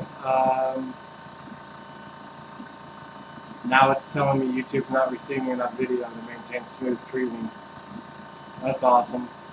So you guys are experiencing buffering now. Lovely. Doing fine until Ken joined. I think you ruined me, Ken. Just kidding. Go ahead and stay. I was just kidding. Don't leave. No, I think that this is definitely something I think based off just seeing that the stream's kind of crapping out on me. Whining from the machine a bit, but it is expected. Yeah, okay, I'll have to take that into consideration. I've got the wireless here. Audio's okay, video just stalls for a minute. Ooh, that's not good. So I'm gonna have to bring out, I'm gonna have to get an Ethernet cord long enough to come out to the garage and wire it in. I appreciate the feedback on that, because I want to make sure that it's a good stream, because I, plan on doing this periodically. Just definitely has made the time go by. I've spent an hour and 38 minutes out here, and it seems like 5 minutes. Haven't had any video starting just yet. Thank you, Ken. I appreciate that. That's huge. Man, I'll tell you, I'd love to be out in Alaska with you right now. But shit, I'd even love to be out in Vancouver with y'all. I think I'm going to probably do the upgrade video next week for the house here, and then talk to Wendy about seeing what we can do about getting a plane ride out to Vancouver and spend the week with you and Chris out there and get the machine going. Yeah, I'm going to have to, Coda. I think running Ethernet here is definitely a must-have. I mean, I've got fast enough internet speeds, but the router's upstairs and I'm at the other end of the house. So the fact that it's been running okay, I mean, that's a win. I didn't think it would, but I'll take my chances and I'll watch a little bit of the stream. And if it's crap, then I'll probably end up deleting it. But it's definitely been fun for me to be out here and do a live stream. I thought I'd be just kind of sitting here picking my nose, but talking to Gurr and then you, Coda, it's been really cool. 720p isn't kind of bad for this kind of stream. Yeah, I think I've got it running 1920 to 1080, and then I've got it reduced to a lower load through OBS. I was going to stream with Facebook as well onto the group, but I'm going to run a dedicated line before I do that. Don't let us stop you. Well, I'll pass. I think I'll do that without the camera. Plus, I don't know how, it's not like I'm carving to where I have to pick out sawdust.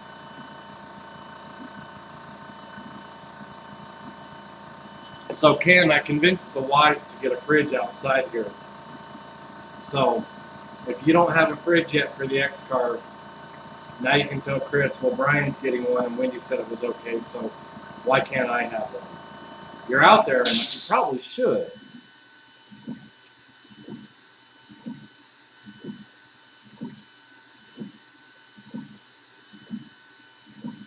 I'm kind of curious to hear how bad between the whining of the machine and then the compressor, how bad the audio is. So a little nervous to hear that, but I'm wondering if there's any noise suppression software that I could run in the background with OBS to where it just picks up my voice and not the background. But then again, it'd be a little different. Beer fridges are the best. I have a full-size one in the wood shop, and you all right, so never mind. I'm just getting a baby fridge. Probably gonna do that today. Actually, I'm gonna do that today. I just gotta find. I spent all day yesterday, cleaning out the garage. Spent woke up at 6 and was out here by 8. And I think I didn't get done till 4 o'clock. But we installed the new regulator here. Ken, this regulator, much better than the Harbor Freight. I got it from Amazon. This was cool, but this, no question, I unlock here. I can dial in the pressure and then lock it. It has stayed at 7 psi. Well worth the 28, 29 bucks. So OBS has a ton of options for noise filters. I have to use one for my music streams when I mic up. Coda, I would love to talk to you about what that is and how to do it, so that way you all don't have to hear anything else. I would love to talk to you about that. So Coda, you said you're not part of the Facebook group, or you just don't have it? I would love to talk shop with you, man, because I know that you've commented on the videos, I believe, and I've replied back. So I just appreciate you supporting, man. Thank you so much. That's an awesome pickup for the Air Assist. Yeah, I agree. It was 30 bucks, dude. Well worth it. So with Chris's Aeon or the Mira 9, dude, that is phenomenal. It hasn't budged. It has stayed at 7 psi, zero leakage. Yeah, I don't have Discord. I don't have Facebook. Okay. Yeah. You know, I think the only reason why I have Facebook is the Everything X-Carve Facebook group. You know, that's where a lot of us talk on the X-Carve. Eventually, the Discord server, I'm sure, will pick up. But, you know, they can be safe, man. Have fun. I'm glad you stopped in, brother. And I'm sure I'll talk to you offline. But Coda, if you can get Facebook just for that, I think that might help you a little bit in some of the projects that you're doing. But then again, I'm not going to steer anybody to Facebook. I think you can probably get just as much out of a YouTube video, pausing or rewinding. And I'm really hoping that we can get the Discord server to do the same purpose of the Facebook, just as another alternative for those that don't want the Facebook. Let's see, we're hour and 45 minutes in, so we're just about an hour and 15 minutes away from this project being done. And so, you know, hopefully I'm going to have to get a better stream here. Yeah, I have Facebook blocked. The DNS. Oh, wow. You really don't like it. That's probably a good call, man. I don't really, like I said, I think really the only reason why I've got the Facebook is the Everything X-Carve Facebook group. I've really not been a fan of it. But, you know, as a content creator, that is my biggest audience is Facebook. I've got 10,000 people in the group. So unfortunately, I gotta keep it open because that's where a lot of the group is, and a lot of my followers per se versus YouTube. So you know, I'll end up doing this stream on YouTube, downloading it, and I'll probably put it on Facebook just for those that want to watch it. If they want to, they can. I know live feeds, people are in and out, so it's a little different versus doing, having somebody sit there and be with you for 2 to 3 hours while you're doing something like this. But I would love more open dialogue, and I think that's also where me being available on Discord to have these discussions when I'm doing a project like this or walking through somebody to help them is going to be huge. So, Coda, where are you at? Where are you from, if you don't mind me asking? I know the other gentleman, he was from the Netherlands that was on earlier. And then Ken is from Vancouver, Washington. But Gur's from the Netherlands. Oh, okay, so Ken's right by you. Ken's in Vancouver. He's just over the border, or not the border, excuse me, the state line in Portland. So you ought to hook up with Ken a little bit. I'm going to actually fly out, and we're going to hang out in Vancouver not too long here in the near future. So it'd be awesome to connect with you, have a beer, and hang out. That's how I met Ken. Him and his wife saw my YouTube stuff, and I was in Portland for work, and so we all went to McKinley's, the Kennedy Schoolhouse. Do you know what that is? If you haven't, I'm sure you do. But went and had a beer and lunch at Kennedy Schoolhouse.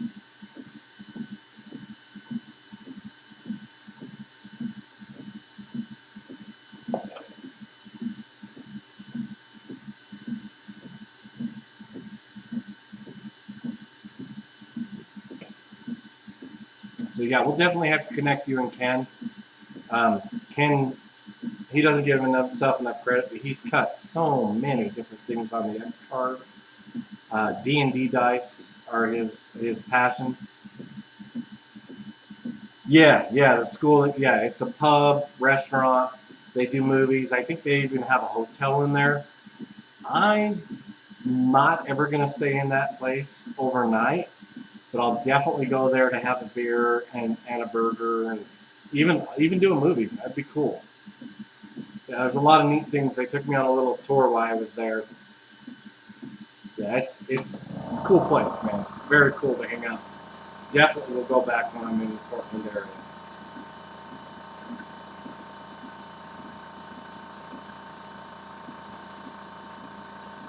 Yeah, I was downtown. I think it was one of the Hiltons. There was a convention that I had to go to, a disability medical convention that I had to go to, because I do, for work, I'm in the absence management space. So I do ADA, short-term disability, stuff like that.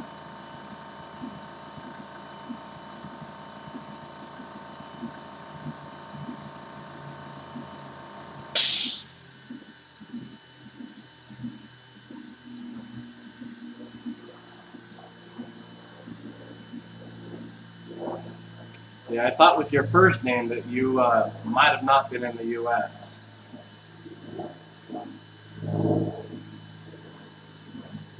Your last name's badass, though. Love that.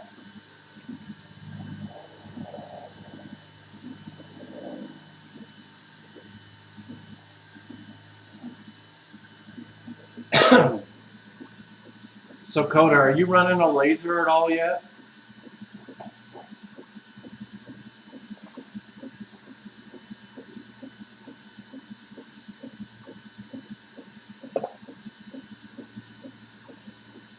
You're welcome.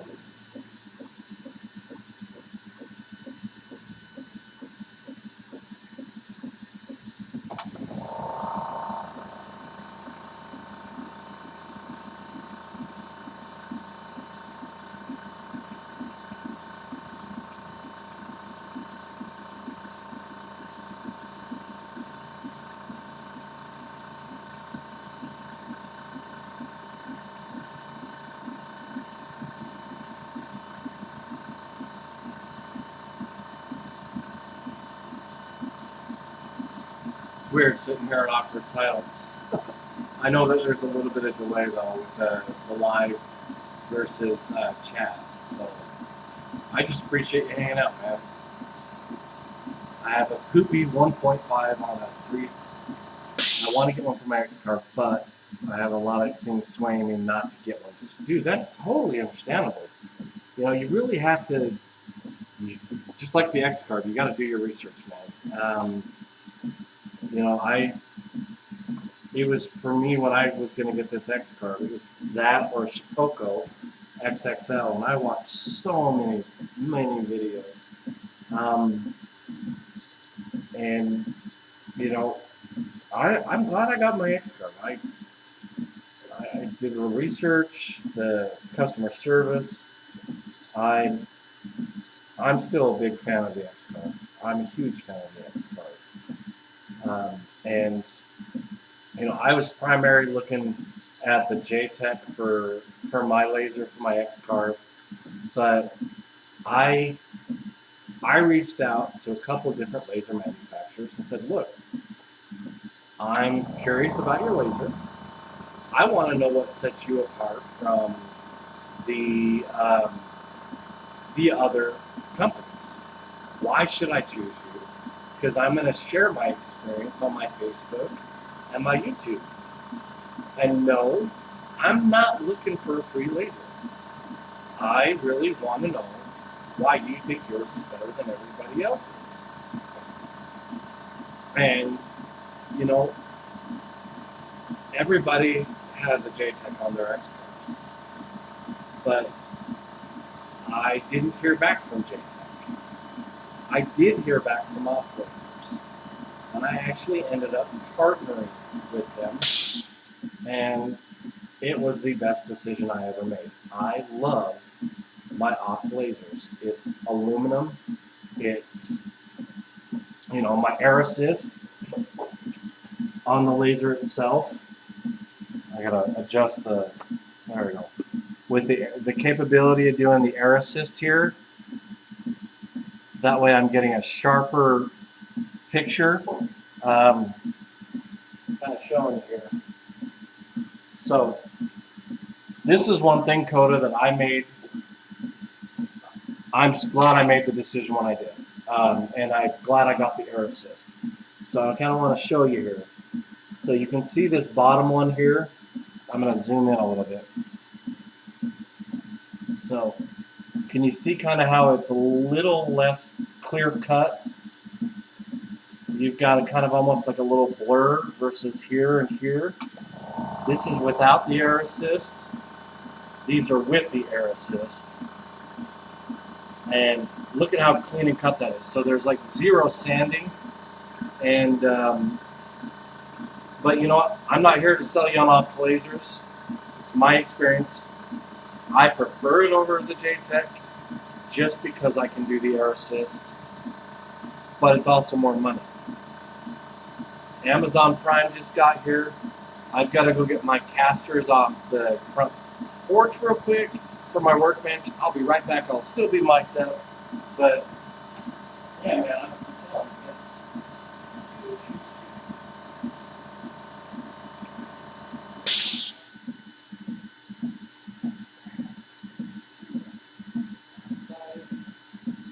telling you, excited. And I'm back. All right. Don't know if I lost you. So the nice thing is the soot. See how dark it is right now? It's really not that bad. It kind of just stays there. So I'll grab a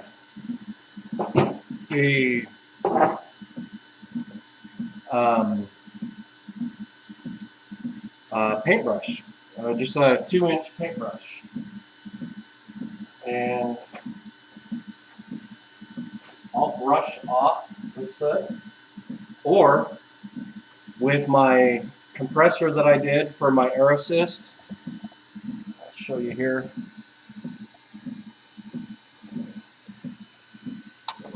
I've got my own air assist right here, or my own air compressor, my blower that I've hooked up. So this goes up into the blower, and then the red line goes down and feeds into the X-Carve to the laser. So I'll just blow it off, and that way I also am blowing off the X-Carve. So I've got my own air compressor, and that air compressor was $125 on Amazon. So, and it's quiet. It's 65 decibels, so it's really, really quiet. And that really, I don't have to have hearing protection, whereas the other air compressor that sits right there, that is a loud beast. And it wasn't $100 either. It was a couple hundred. So I'll be right back. Just gotta tell the light.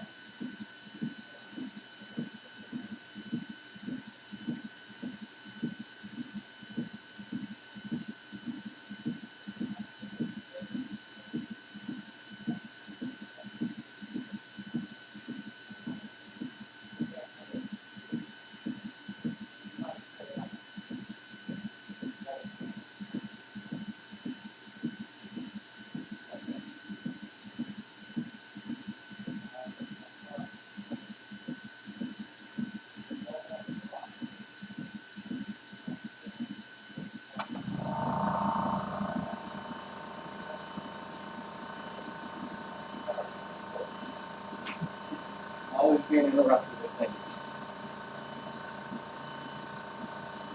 Let's see. How do you? I get you. Don't need a huge, massive one for the work while it's doing in this case. Absolutely, 100% correct. I got to go open the door. I'm actually going to pause the laser because I've got to go inside for a second. But I will be back in like 3 seconds here. I just got to go unlock the front door. So I'm going to pause the machine real quick. Just by clicking the pause button. And I'll be right back, folks.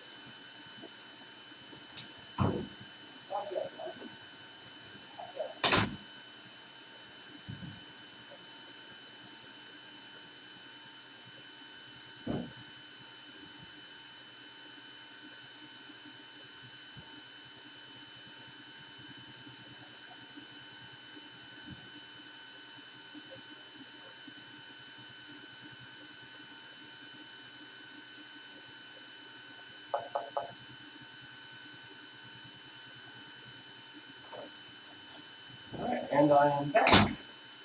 Sorry about that. All right, cool. Thanks, Coda. I appreciate you hanging out. All right, let's start it back up right where we left off. So yeah, Coda, light burn is awesome for this. I'll never leave it unattended. I've got my fire extinguisher here. Safety is a key feature. You know, you want to make sure that you're staying safe and secure here when you're doing stuff. But no, you don't. I mean, it's as long as you've got ventilation. You know, I'll probably end up getting a wind filtration system and put it up for it's like 120, 125 bucks. But I've got my door here, and then I've got my garage open. I've got my garage door opener sitting on my laptop connected, so that way, if I need more ventilation, I'll just open up the garage more. But as long as you've got a good stream of ventilation, you really don't need the air filter, but I probably will get one just to be safe. I'd rather be safe than sorry. All right, I gotta open this box. We just got casters in for the workbench, so I can actually lift up the workbench and move it. So I'm gonna share it with you real quick, see what we got here. To be able to move this workbench, I have no idea. This thing's a beast. The nice thing is I've got everything plumbed in for all of the power for everything. And I've got it hooked up to where I can run my vacuum with a little push button. Over here, my laser, my spindle vacuum, the X controller, and the laptop all run off one system with buttons. That's been a huge win. Close that door so the dogs, you don't hear the dogs. How do you deal with power or errors when Arduino bugs out and have to power cycle in the middle of the job? So let me make sure I've got your question right. You have an issue and your power craps out on you in the middle of doing easel, is that right?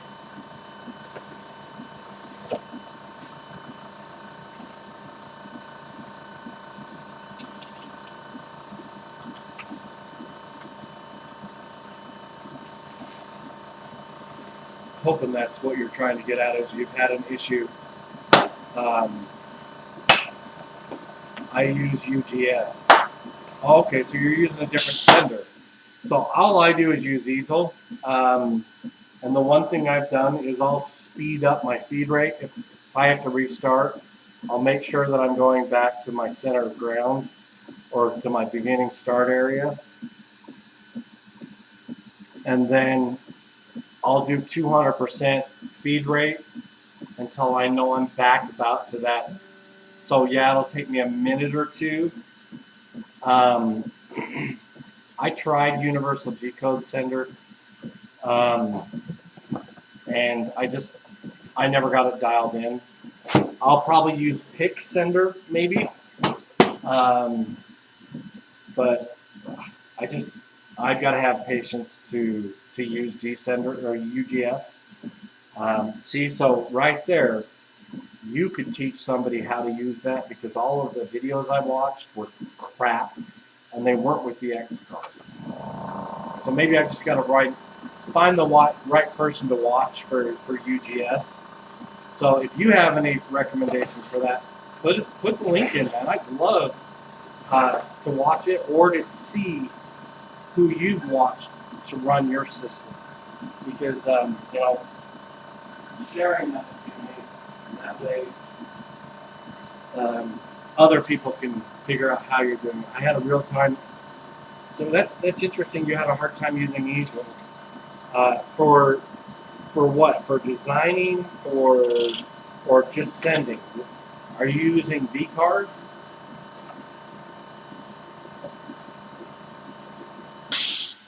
Oh, dude, I'm so excited for these. So excited for these. Quick release workbench, caster, plates, and the instructions. Easel.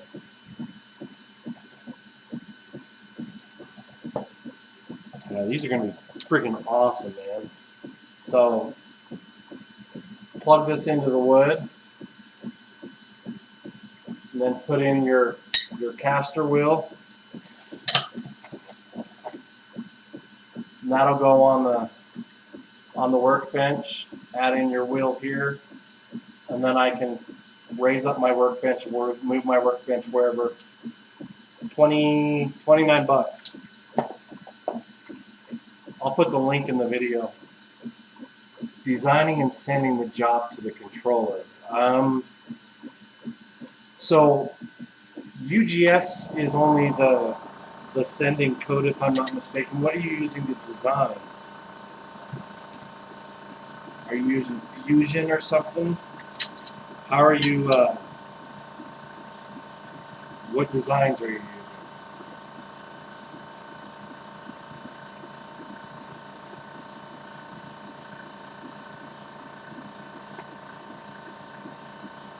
Oh, I can't wait for these. This is tomorrow's project.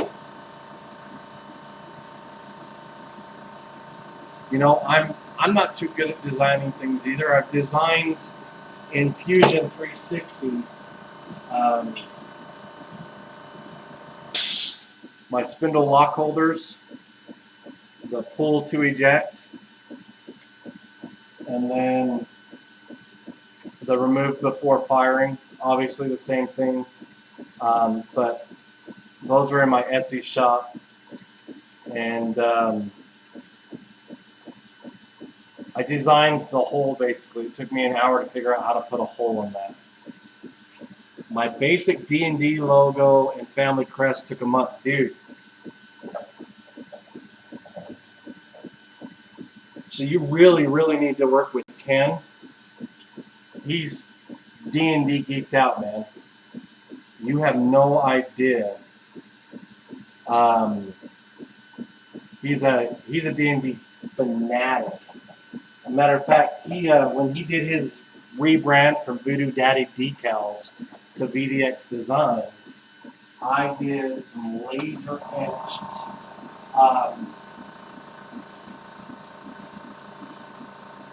etched coasters for his giveaway, and they were the D&D cartoon. So I did all the characters, and designed those and then laser etched them. I think on my Everything X-Carve TikTok, I did a little something. I might have to pull up TikTok here. Of course, I might lose some quality, so I don't know if I should, but what the hell, we'll give it a try. We'll put that over here. Yeah, there you go.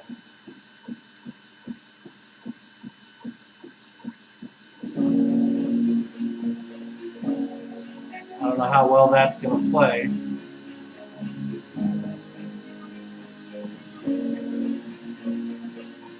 But you can see that's with the old nozzle. And even that didn't have a lot of soot.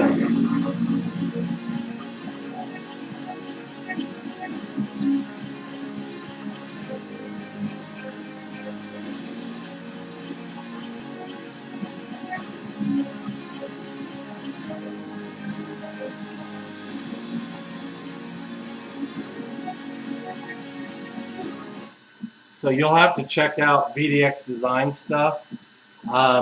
Dude, did a full-on boat, pirate ship with cannons and everything on his X-Carve, and then they lasered it. I think they lasered it with his Glowforge.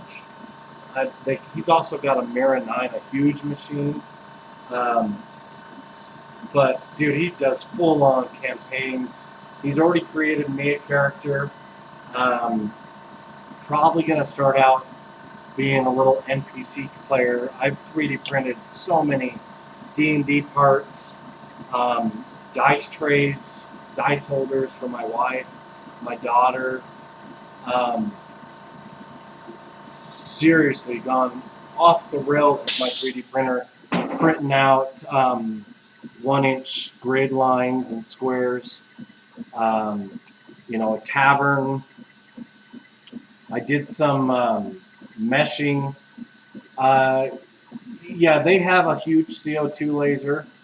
You know, they've got the Glowforge, and then they've got the Aeon Mira 9, because his wife actually, she quit her job and has her own Etsy, the Sawdust Maker, and she makes more money doing that than she did with her real job. So she does that full time now, and it definitely has paid off for her.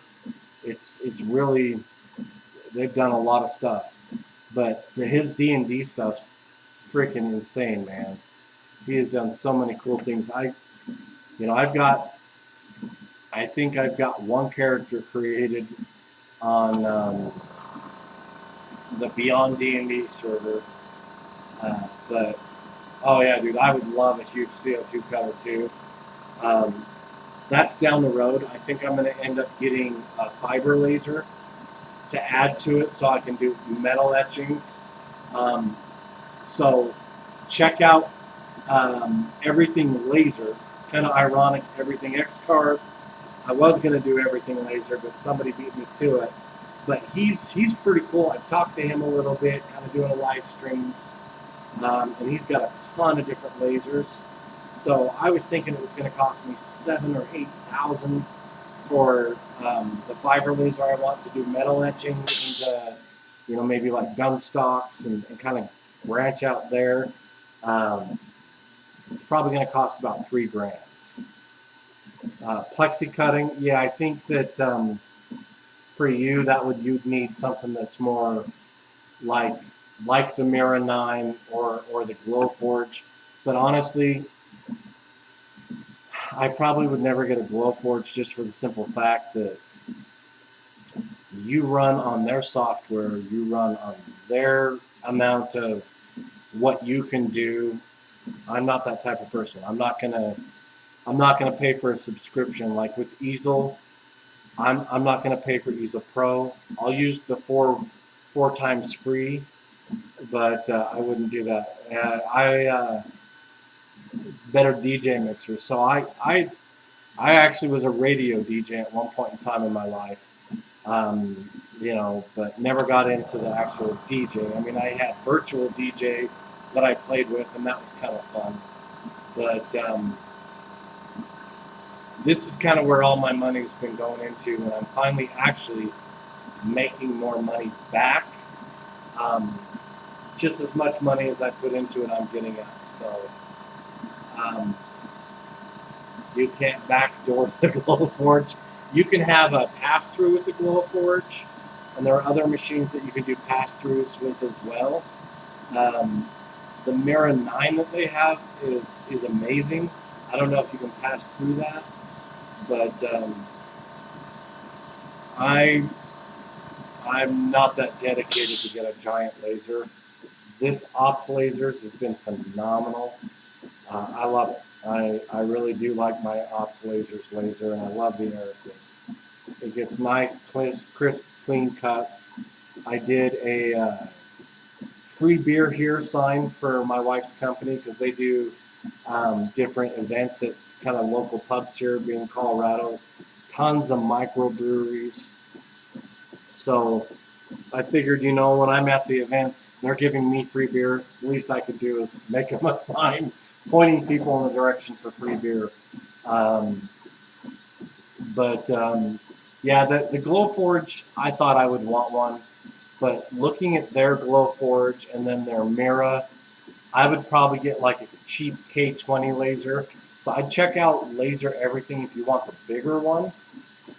Yeah, I would love for you to share a clip from the music stuff you do, because man, I love music.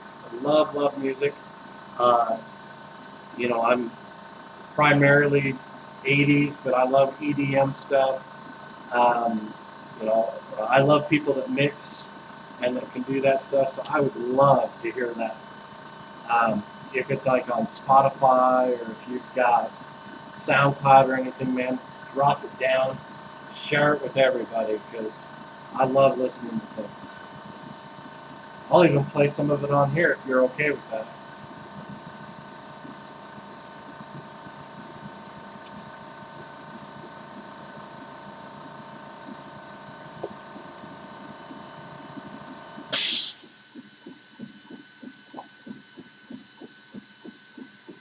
And then, Coda, I'm going to have to hit you up on the Discord, and maybe you can walk me through how to minimize, get some of the sound filters here on OBS. This is the first stream I've done on OBS live. Cool, yeah, I'll definitely play it, man. We'll have it playing in the background on low or something while I talk. As long as I don't get any monetization strikes for it, then I'd be all for it. So that won't happen, right? I won't get any monetization strikes because YouTube's definitely cracking down on that. Facebook, I'm sure I'd be okay with. Cool, I would appreciate that, man. I've got family that just flew in that we picked up out of Denver International this morning, so I had to get up and be out the door at 5:30 this morning Mountain Standard Time and drive an hour and 30 minutes to Denver International. Cool. Shouldn't. Awesome. Yeah, man, send me the link. You can drop it in here and share it with everybody if you want, or you can just send it to the Everything X-Carve email. Totally up to you, man. I'm happy to share it with the world, as long as you are.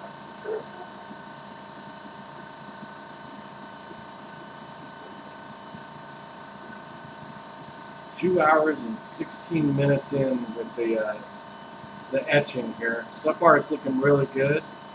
Love this laser, man. Love it, love it, love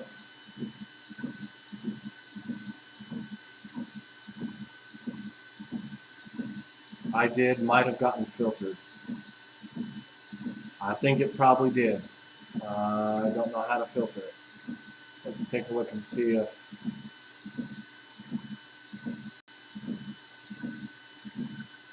I didn't know you could filter any comments here. Let's take a look.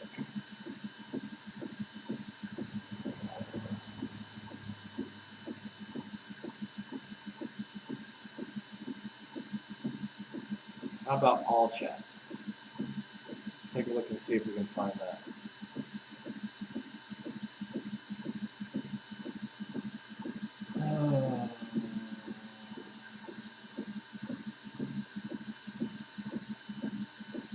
hopefully nobody's comments got missed. That's kind of frustrating. Hop out chat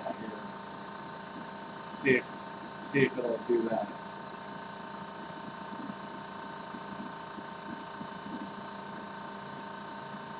About live chat, all messages are visible.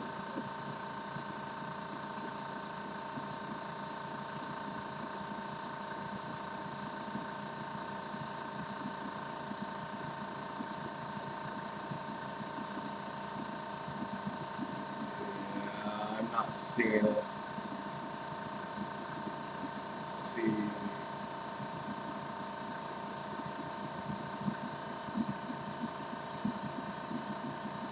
That is such BS that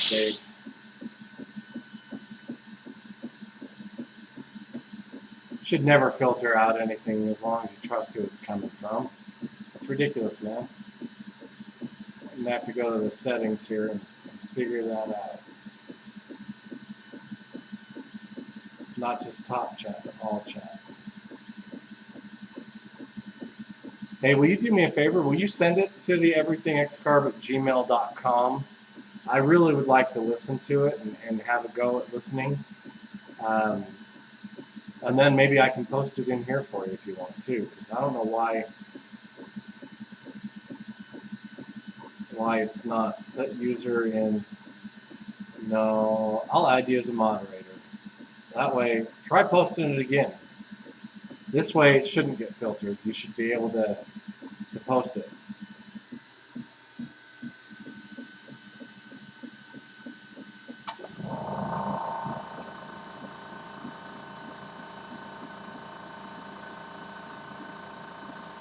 Plus, you now have power to kick people out of the chat, which I'm pretty sure you wouldn't do, so I trust you.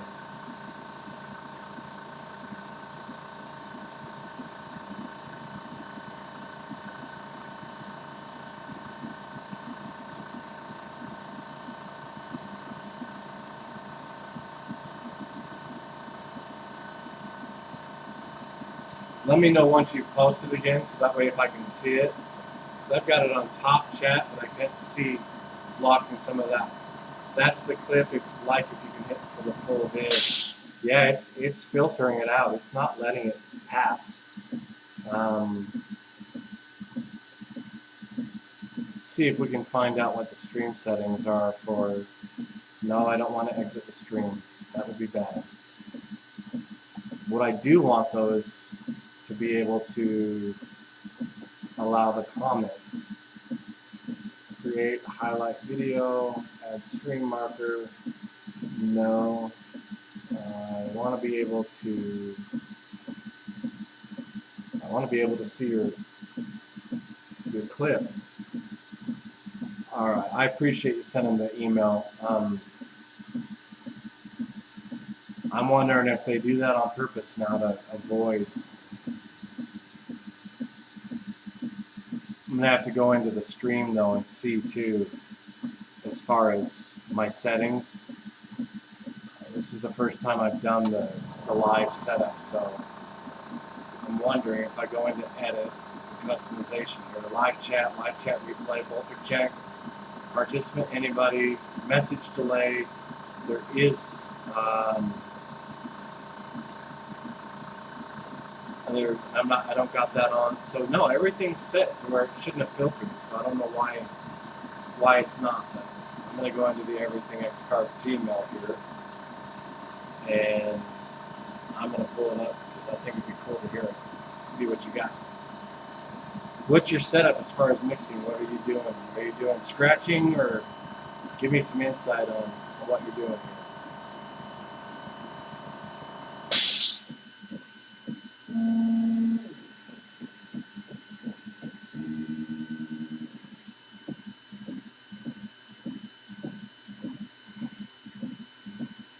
All right, cool. Sent to email. Got it. I've got it pulled up to see when it comes in.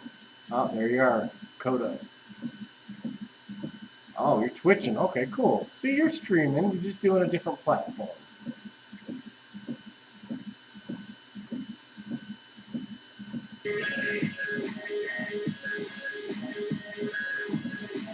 Oh, damn, that's a nice setup, man. Let's share it over here. Is it coming in audio-wise okay? I'm gonna have to check real quick on my OBS.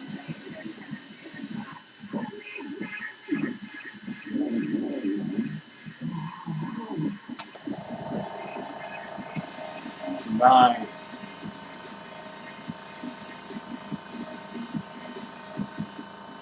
I love that. That is a bad, bad system, man.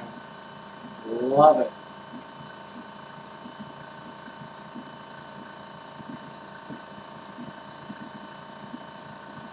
Thanks for sharing that. That's cool, man. Nice little clip. Kind of see what you do. I'd love to hear. That's a basic control. That's unreal, man.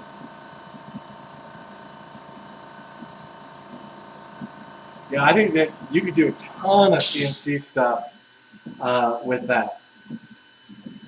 You know, especially if you're doing a like festival or going out and hanging, you can kind of do. You could even do like little wood CNC laser etched business cards. That'd be awesome. And then you could do your QR tag with it to like SoundCloud and whatnot. That'd be bad. That'd be way cool, man. So the DDJ Flex, was that the button for 600 or was the table 600, your spin?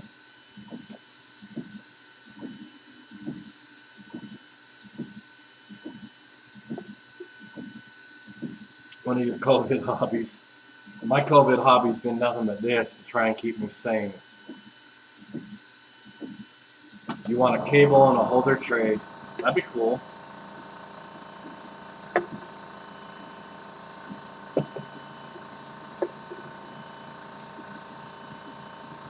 Wouldn't be too hard to do, I don't think. You could mock it up in X-Carve, or you could try easel.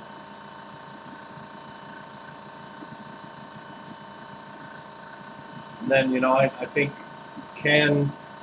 between Ken and myself, I mean, Ken, you could get literal hands-on at his house or your house because he's so close to you.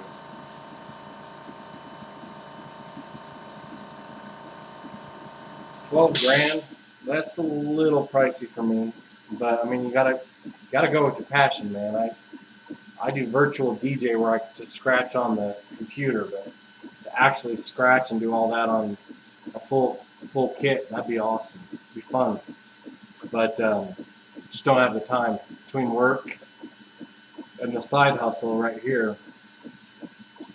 I really don't have time to do a lot more of anything else, because this is, you know, this is making money doing the machine, doing this etching right now, versus just kind of doing it for a hobby. Because once I'm done etching it, then you're doing virtual DJ. I love virtual DJ. Once this is done, then I got to do a wood condition, and then I do a Minwax light pecan stain on this, and then I'll do a Minwax poly stain right here, the spray, to do outdoor cleaning, or not cleaning, but an outdoor protective film, and then the twine. And I got a box of 5,000 staples at Harbor Freight. And then I use some cutters, and I cut the staple down, so that way a $20 box of 5,000 staples, that's going to last me for frickin' ever.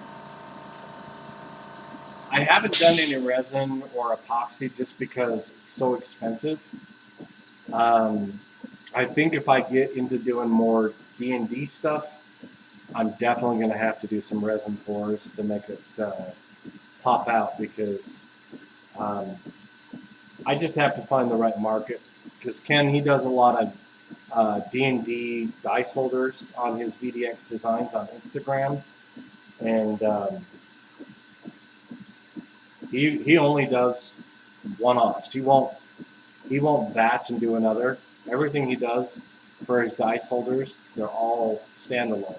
He did a Goonies one, but I think I'd like to do some like resin down in the dice tray holders instead of doing felt or something. Wood's coming down. Yeah, I agree. It's pretty expensive, but dude, I took a freaking 2x4, and made dice trays out of it. I've done Purple Heart, cedar, oak, elm. It just depends. But ultimately, I mean, I'd even do it out of MDF, man. It just depends. You know, if you want something cheap, something that's going to get banged up, you get what you pay for. But my daughter, she wanted them out of pine. She wanted that beat up look after it was done and after it was stained. You know, it's all good. Like this mineral oil right here, you see. I got a gallon of that from Walmart for $17.96. Dude, that's a gallon. You can't get that. I mean, freaking for cutting boards and all that. That's $12 at freaking Lowe's for cutting board oil.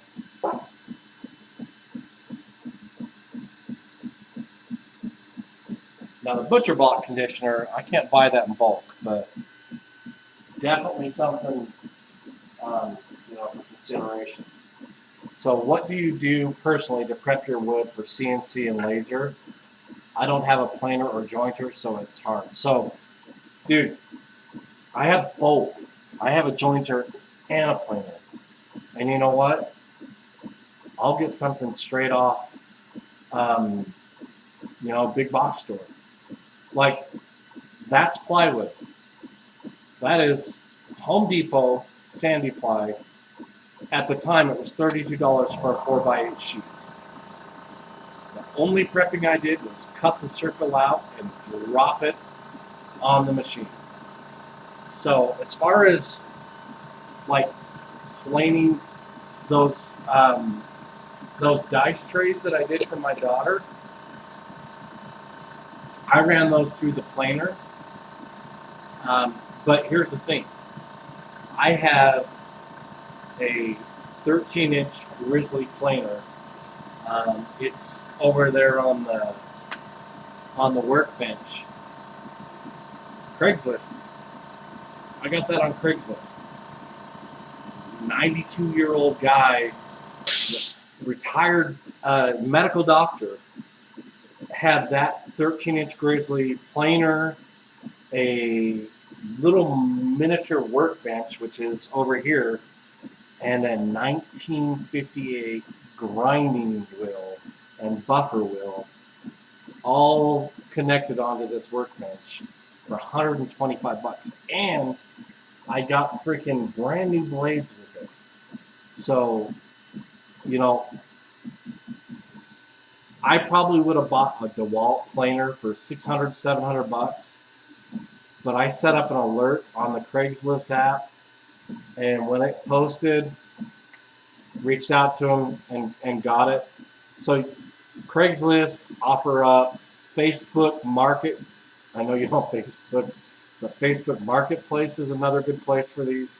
So as far as like finding steals and deals, Facebook, Craigslist. I thought I felt bad too, but you know, the guy lives not too far from me, and he seemed just as excited to give it to me as I was to get it, because he's at the age to where I know he was well taken care of, and he just like, I'm getting too old to do all this stuff.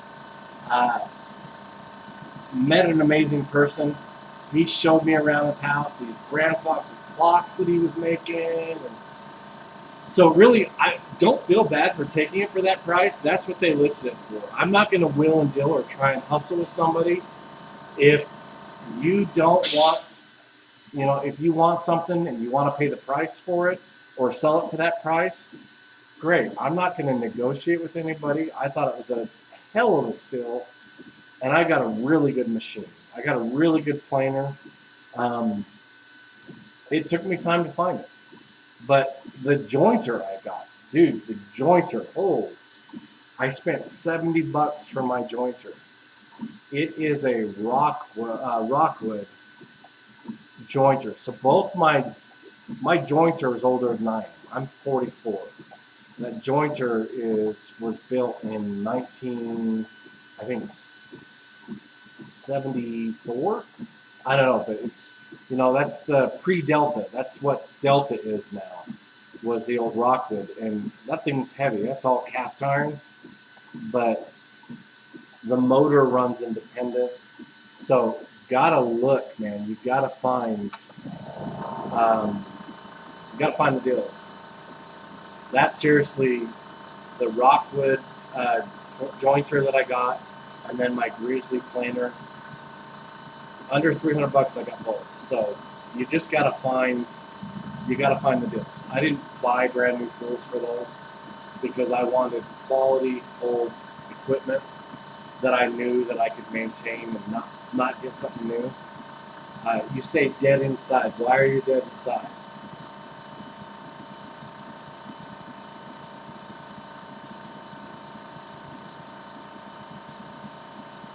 Hopefully my mic's still going. I think it is. Let's take a look here. Yep, my mics are still good. Okay, good. Thought my mic might have died. I've done that before where I've streamed or recorded video and it just wasn't paying attention and was basically talking to myself the whole time. $70 for the jointer, yeah. And it's awesome. I love my jointer. It's a beast and it's heavy. But Craigslist, man, you've got you've got an app that you can set up, and ultimately it didn't happen overnight. I had to wait, I had to look, and this guy, he's like, yeah, I got a new one. This old one, maybe needs a little work, a little sharpening. Take the blades out, get them sharpened professionally. Throw a little WD-40 on the thing. Get some, get something to take some rust off that thing and some wax. You got a brand new machine, dude. You can get a new belt for those because I love my jointer. I will never get rid of my jointer because if I need to, all I ever have to do is buy a new belt and a new motor. Everything up top is ran by the flywheel up top. So definitely worth it. But you've got to look. You've got to find. You can get these brand new jointers. You can get these brand new planers. I would go hands down and use the older one that I know has been taken care of. Like, I didn't know what I was in for my jointer when I got it. And I really don't use it that much. My planer I use an awful lot. My jointer, if I'm going to do custom cutting boards, definitely jointer is something you need. Definitely, absolutely, 100% you need a jointer. And then you throw it through the planer. But, I was looking at how I could do something as an alternative, like even like a sled cut. Instead of buying a sled with a Craig, AccuCut sled or something like that, I built something out of MDF. Wouldn't advise it. It was a 5-minute build YouTube channel or something like that I saw this guy build the sled, and it was great. It worked, but I'm not going to trust any more fingers to plywood. I'll actually pay for the parts, pay for the price. It's worth it because in the end, your safety. I've already lost a little bit of a thumb, and I'm not going to lose any more. You know, I don't do a lot of edge joining for making bigger things. Ultimately, I could, but I'm going to try and find the wood first. You know, we've got a couple of custom lumber shops here in Colorado. And you know, I've got a gallon of wood glue sitting right there, so I could, but I just haven't yet. You know, I eventually, when I do some really cool cutting boards that I want to maybe put like a purple heart line in, or do some different colors, like make it pop, then I'll do that with my jointer and my edge, my planer. But right now, I use most of my X-Carve just for little signage, my laser, but it's all been little stuff like, you know, D&D dice holders with little magnets, you know. You can get those off the easel website as an easel project and run it straight out of easel. So I think that's one thing. If you want any help in easel, man, you've definitely got it. I'm here for you. The group in Discord, I'm sure, will be there for you. It's something that it just takes practice. I mean, just like with virtual DJ, with all your buttons and all your different levels and settings, it takes time, and you got to fidget, you got to practice, you got to play. It's just like that with diesel and with light burn. You know, I didn't know how to have the laser turned on initially when I was doing the frame out, but I had to go up to, let me get over there. There it is. So I had to go over to,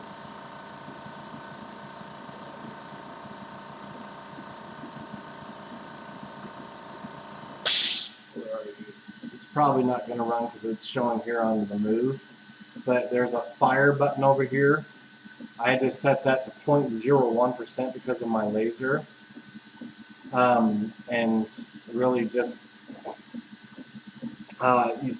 you need to get your wasteboard trimmed. It's really bad, so you've done a lot of cutting into your wasteboard. Do you have a sacrificial piece like I do, or did you rip into your primary board? Because what I did is, I think on my wasteboard video, I've got a link to the bit, but it's a white side 6210 bit. It cost, I think, like 29 bucks on Amazon. But you can also get it at Woodcraft for like 30 bucks to 35. I think it's a little bit more money at Woodcraft. I don't know if you have Rockwell Woodworking, but it's similar there, same price. So it just really depends on where you get it. Amazon is where I would go because the comfort of your home ships to you, and it's here. You don't really have to worry about going out and getting it anymore. But yeah, I think trimming, definitely you need to make sure you level your board. One thing I learned though is drawing the lines into your wasteboard to make sure that you're getting that nice even cut and even trim will definitely help. The carriage is not level, so what you need to do with to level your wasteboard, your setup, Worth Effort has a video, and I think I put the link in on my ordering the X-Carve 2019. I think the link to that video is in my YouTube video there, and that, with like business cards, you can help set up leveling your carriage so you're level there as much as possible by taking your Z probe and a couple business cards and going to all four corners of your machine, and that way you undo your X-Carve screws, and you get that all undone, and then you can put those business cards underneath each one to set it up. Let's see, sent you a picture via email. Let's take a look.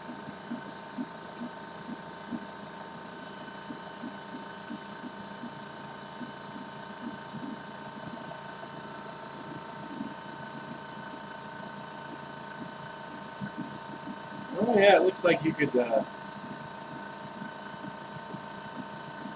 definitely use some work with your board there. One concern I would have is that screw. I don't know how deep that is, but definitely kind of a red flag there because you don't want to rip into your board. I don't know how deep that is. You might want to check that with your caliper though, because that'll definitely run into some danger if you're cutting into metal there. One thing I've done is with my wasteboard, I've got mine here at the corners, the edges, and that is way down. I think I've got that. Well, we can actually measure with my caliper here. Let's see how deep we go.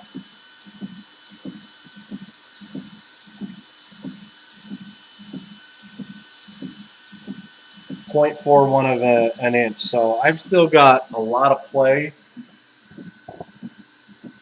before, you're only going down 0.03 of an inch or so. So I've definitely got some room before, as I cut layers out and get that board leveled. I think my my threaded inserts that I've also got on the upside down side help reduce that.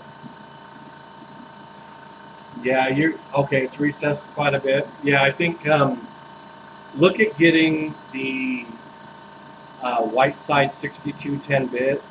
Whether you get that via my link off Amazon on my wasteboard bit video, or going to Woodcraft or Rockwell and just picking it up locally. That's definitely gonna save you time if you need to do it.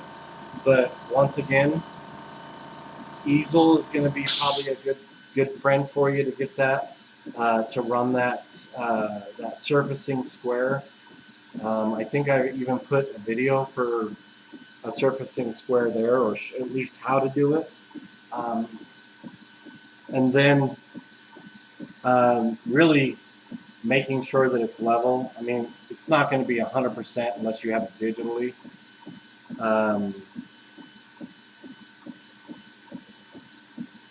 It's scalloping. Can you explain to me what scalloping is doing, what it's doing like as far as scalloping?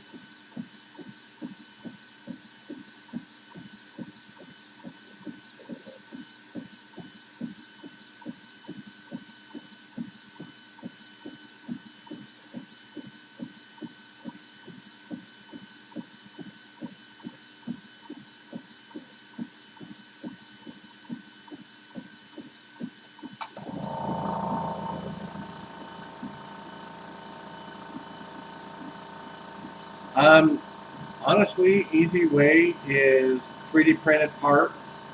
I know that a couple people have 3D printed parts that you can put onto the gauge to trim. I mean, I've got a 3D printer, but I haven't looked at that. You can go to Thingiverse and see if anybody's got carriages for the X-Carve that can connect. Because I've seen them literally put it up into the bit holder with a piece of plastic, and then the gauge sits there. So there's a couple different methods. I know some people in the Everything X-Carve Facebook group have built and sell them. But you can also purchase them off of like Etsy. So you just got to look in the right place for them. Tons of people, I'm sure, have them.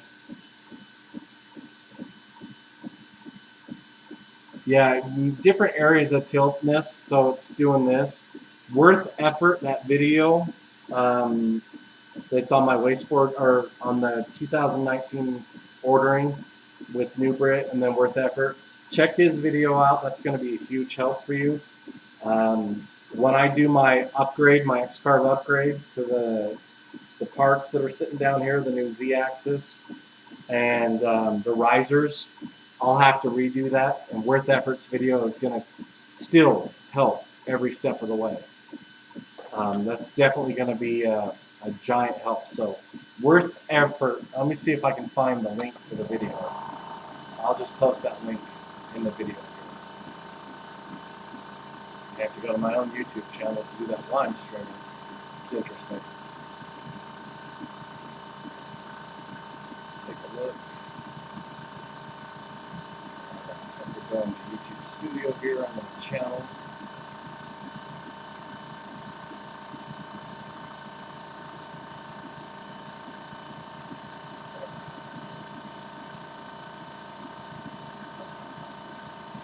Let's see. Ordering the X-Carve. Let's see.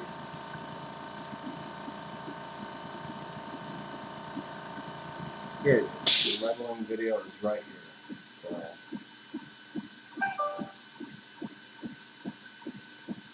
gotta make sure I don't delete anything because this is on the video itself. Let's see. Copy. Alright, we'll put it in here. So I would hold off, honestly, on ordering all of the upgrade. And the only reason I say that is I've heard some feedback from the community that the plexiglass stiffeners that they're using that run the full gambit aren't as stable. I mean, I'm obviously going to be my own judge of that when I get it in there. I'm pretty sure that they'll do just fine. But at the end of the day, also, I don't know how. I've had 3D printed stiffeners that I put that have done an amazing job. But I don't know if I'm going to. I don't know if I want metal in there per se to jam up and really bend things. Plastic's going to bend and give a little bit, but it's also going to still be just as sturdy. So I really want to wait and buy time. Like with the air assist video that I'm going to do, if I didn't wait and have this that I just put in last night versus this and doing the Harbor Freight version,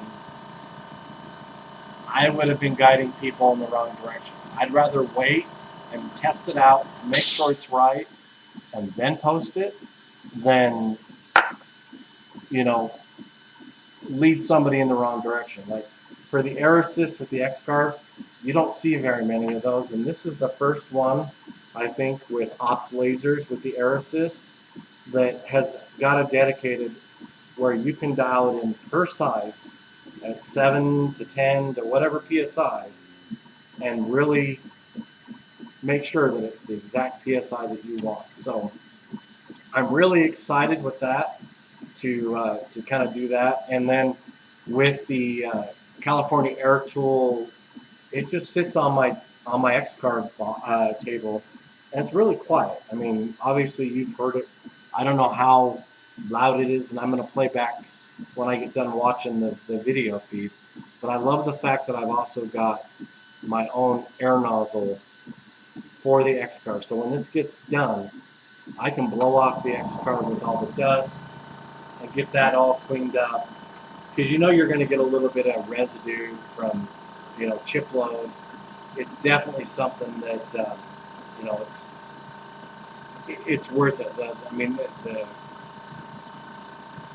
the compressor cost me $100, and then Home Depot is where I got the kit. That was $20. And then obviously I've got an air filter, an airline filter, because it's producing condensation. You're going to be definitely getting some of that. It's definitely not terrible. It's a cancellation filter for DMCA, for BG. Yeah, I agree. Have some background music instead of having the compressor would definitely be good, because I don't want my audio quality being off-putting. That's why I've got the Rode wireless mic here. You know, that's why I've spent the money to do it, because, like I said, it's fun. I enjoy doing this. It's kind of weird. I never thought I'd be able to talk this long on a stream, to where it's 2 hours and 52 minutes into the project with that pause. And it's a 3 hour, and if I hadn't paused it for like the minute that I did, it's a 3-hour and 4-minute estimate for the burn for this, and that's running off settings that I got with Lightburn from the machine. So it's calculating exactly how long it should take, and it's pretty accurate. At first, when I didn't know how to do that, because in Lightburn, you go into the settings in Lightburn. I think it's under machine settings. It is not. I think it's in one of the settings. You click the button and it analyzes all of the feeds and speeds into Lightburn to tell you exactly how it is. So that's pretty good. Yeah, it is pretty fast for the size. I mean, 3 hours for a 16-inch round at 6,000 millimeters per minute, and then I've got the power set at 60% of the actual laser power. But it's because I've got it dialed in exactly what they want. They want that color. So when I take the paintbrush and I brush off the scorch a little bit, you know, the residue, it's exactly how they want it. So, you know, I could do it faster and put up the speed a little bit, or the power, but I found my happy place with this and I'm not going to move it. I could charge more, but like I said, I'd rather grind and hustle and get more money and make more of these than do less, because I've got to flip this over and I've got to put their name, their phone number, the company, and that's another half hour after this. So once this is completely done and I've painted it off or blown it off with the air compressor, I've got to do the back side, and then it's the staining and whatnot. And I'll do that here shortly. So charging for this, I'm doing really, really cheap. $37.99, and that's for out the door. That's the wood conditioner, the wood itself. So the wood, when all said and done, I'm basically parting $4 on average for each 16-inch round. I can get 12 to 15 rounds out of a 4x8 sheet of sandy ply, and at the time at Home Depot, those are going for $32 to $33, and they really like the sandy ply. And what I do is, around the edge here, I'll take my wood burner that you can get from, you know, Michael's or Hobby Lobby.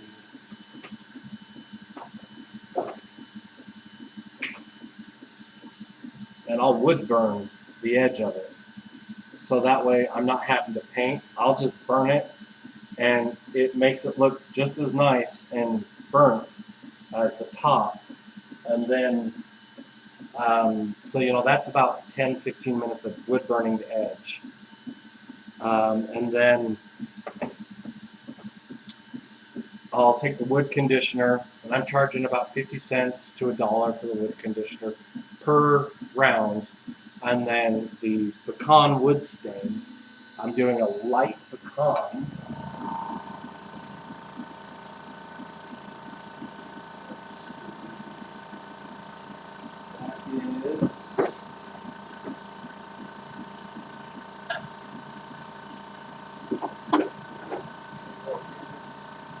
Yeah, golden pecan.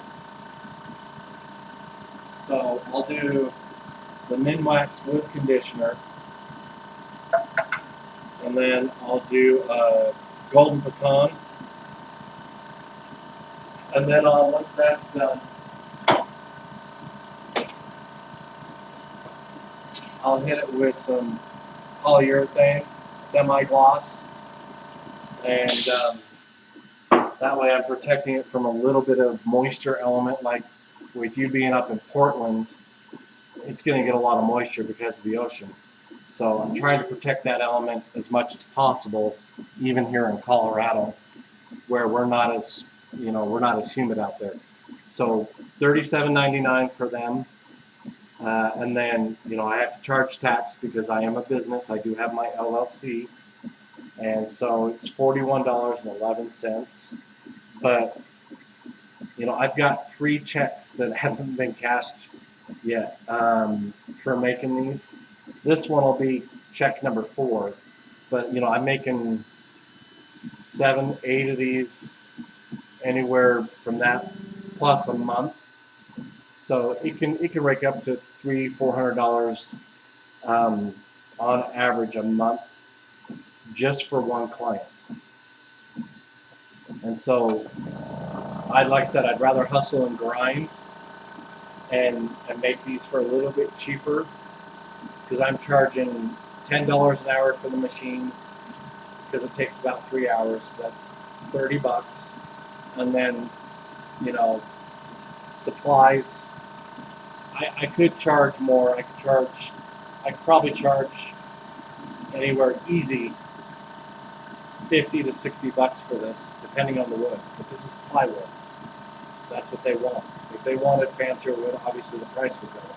So you've got to just do your research and your homework to make sure that you're getting what the biggest bang for your buck is, whether or not you're willing to hustle a little bit to make a little bit more money, because they have certain compliance, like every brand new home purchase or every home purchase that they get, they have to do this for every purchase. So every purchase that this loan officer does, they have to do this closing gift. So I do A through Z, whatever one they want, and it's reoccurring business. At P-Walk, good afternoon, friend. I was just eyeing up that router at HD this morning at Home Depot. So do they still have the DeWalt 611s in stock at Home Depot? Because they've discontinued the DeWalt 611s. So I need to find one. I've got some brushes already for it that I got off TBD CNC before Luke joined Inventables. But yeah, I need to find me another DeWalt 611 so I have it, so I don't have to change anything. Where are you from, P-Walk? Obviously, the United States if you're HD, because pretty sure that's Home Depot. They had something similar. Yeah, the DeWalt 660 probably, because they've changed some things. But the DeWalt 611 spindle router is definitely something that's hard to come by. So I'm gonna have to look for one, just so I have a secondary backup. I don't like change too much when it comes to my machine. Adding on to the machine, that's one thing, but not the exact model. Mine died last week. East Coast, okay. We're West Coast out here in Colorado. So, yeah, man, you'll have to, if you find something. Are you sure it's not just your brushes? Are your brushes not bad? Or is your router completely? Because you can get brushes and they're fairly cheap. What's going on with your machine?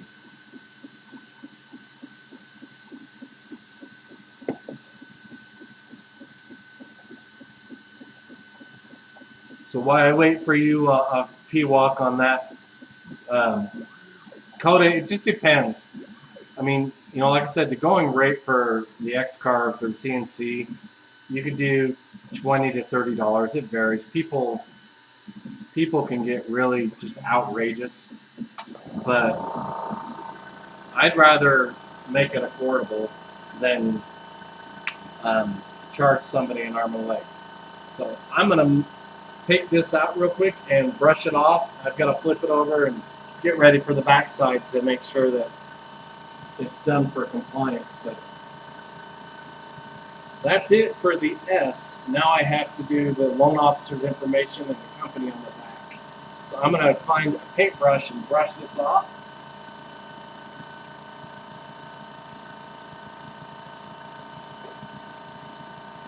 Maybe. Taking this big box out. You know, before I cleaned the garage yesterday, I knew where everything was in this mess.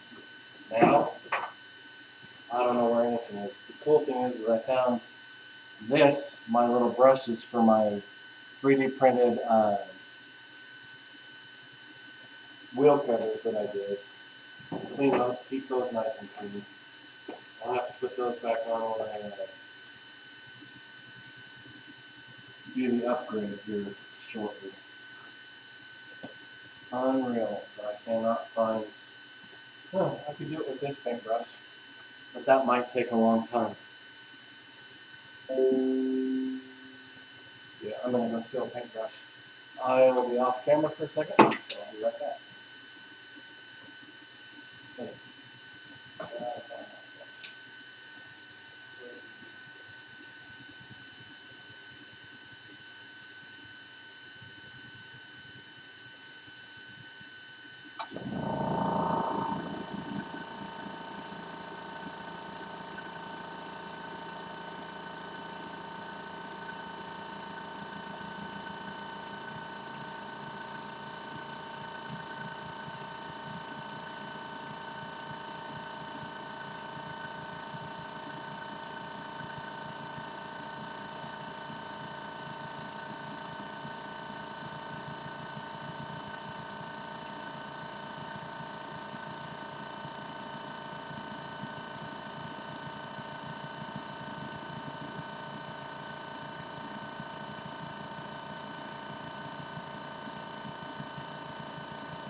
Sorry about that, folks.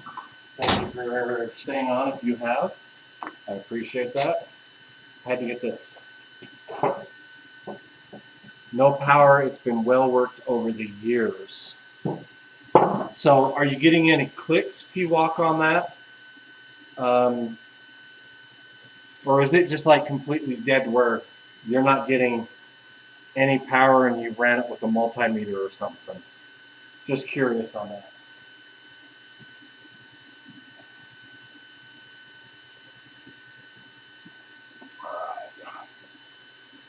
So just a regular brush like I was telling you, Coda.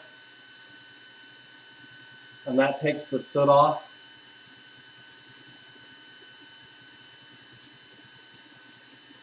You can be like Bob Ross here and just beat the devil out of it with your paintbrush. And yes, I do watch Bob Ross because the wife loves it.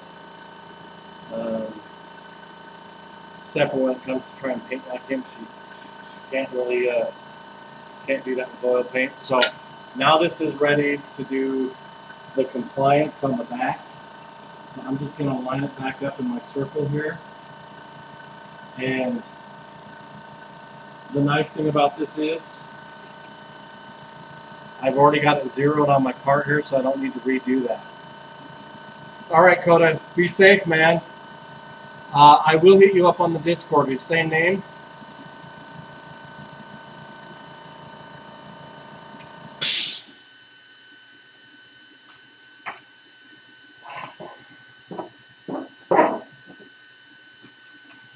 So, P-Walk, that sucks about your machine, about the X-Carve. I saw on Inventable's site, because I had to redo my machine setup, it looks like they're using the DeWalt 660, or I think, what else did they put? Let's take a look. Let's go to easel. I gotta change this out real quick. All right, I'll wait for you, man.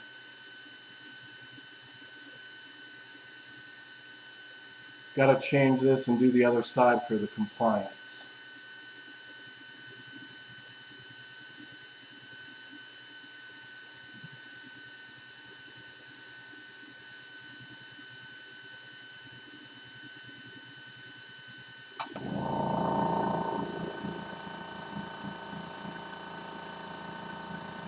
All right, so now I've got the compliance set up. This is the loan officer and their information, and then the company. So I'm just gonna, put my safety glasses back on. And then I'm gonna hit shift and frame to make sure it's framed out appropriate. Yeah, it looks like that'll be good. Right where I need it to go. And then I'll get that going and hit start. And this will burn, this will take about a half hour, I think. We'll pull up and we'll see how long here it takes. So 27 minutes and 23 seconds, and then we'll be done. And then it's off to wood conditioning, staining, letting that dry out, and then we'll do a polyurethane coat, get a piece of twine, cut that out, and staple it down, and have it ready to go, invoice out to send out to the loan officer, so I can get me my check, get me paid.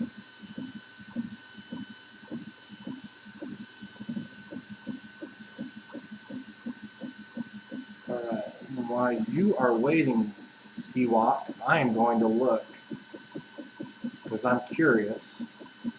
Let's pull this up, and let's go to the Inventable site and see what they're using as far as a spindle router now. Let's take a look. Alright, so definitely looks like the DeWalt 611 with the upgraded call it adapter. But let's take a look. Let's see what's going on.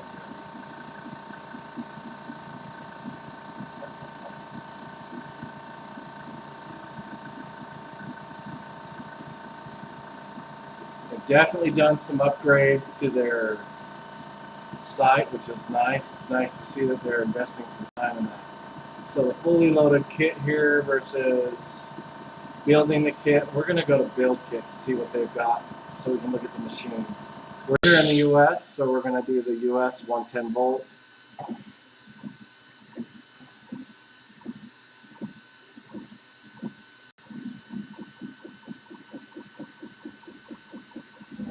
So not much on what they're saying to do here. So we're going to go back. We're just going to choose kit. Obviously, we're going to do the 110. Now, let's see if they've done the upgrade for the machine yet. Doesn't look like it. Looks like they're just doing bits. So it says DeWalt router, so they're obviously using the DeWalt. What are they using? The DeWalt 611 or the 660? Product details. Alright, so it shows that they're still shipping the DeWalt 611. But when we pull that up to find the DeWalt 611, they're very hard to come by. So I don't know what they're doing, but when I did my machine setup, and I can't do that right now because I'm, well, I can try to go into easel.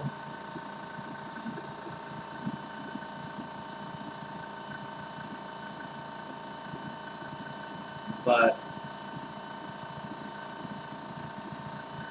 yeah, okay, here we go. DeWalt 611, DeWalt 660, the Bosch Colt, or a 24 volt DC spindle. So I'll wait right here. P-Walk, let me know when you're back, if you aren't back already.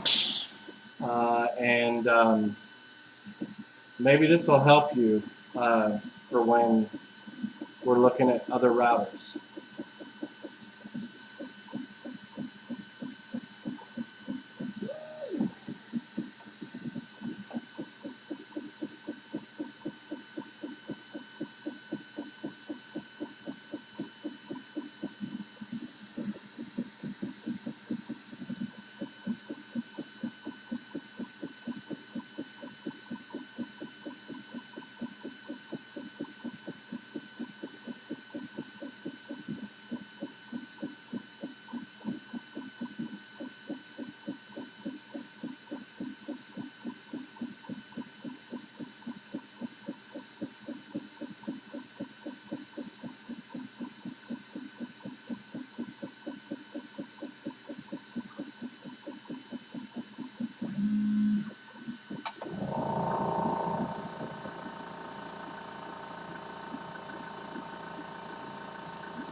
All right. Definitely a good investment for brushing off the soot on the laser. The air assist does a good job of keeping it contained, but brushing it off versus blowing it off with the air compressor, a lot quicker, a lot easier to do a paintbrush manually. I'll have to clean that mess up later, tomorrow.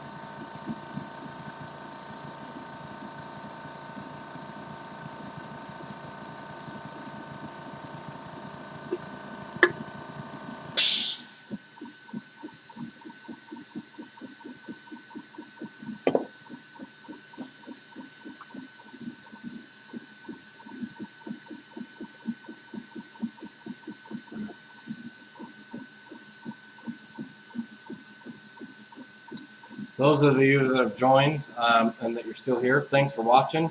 Really appreciate you. You know, if you guys haven't joined the Everything X-Carve Facebook group, we've got about 10,000 people in there. We've just opened up a Discord, and we're starting that up and getting that going. And then, you know, I've got a not a Facebook, but a website that I'm really not doing anything with yet. I do also have a Etsy shop that has some digital files, and also have some 3D printed parts for the X-Carve. Right now, the only ones I have are the spindle lock tools, the remove before firing, and then the pull to eject. I also have the spindle lock holder itself on there for a little bit of a lower price. But you know, go check those out. Those are all on the Etsy shop is Carve Everything LLC. Not Everything X-Carve, obviously, because it is my actual business name for my woodworking business. So if you need anything like that, go check that out. But I just appreciate everybody joined and everybody that has interacted so far. We've got about another 20 minutes before I close the stream out. This is my first stream, and I appreciate everybody that's been in here, man. Thank you so much. I didn't realize I could talk this much or have this much to talk about. You guys have been really cool to talk to, so thank you.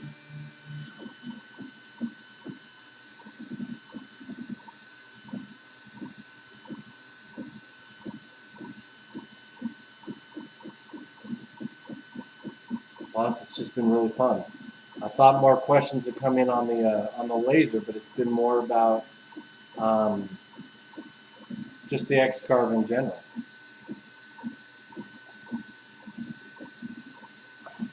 I love though, still at 7 psi on my air assist, still getting air in there.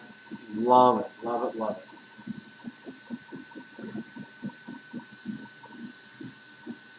I'm gonna have to charge up my mics here real quick here too. I'm gonna have to charge those overnight. So I'm almost done on my microphones. I'm glad they've lasted this long though.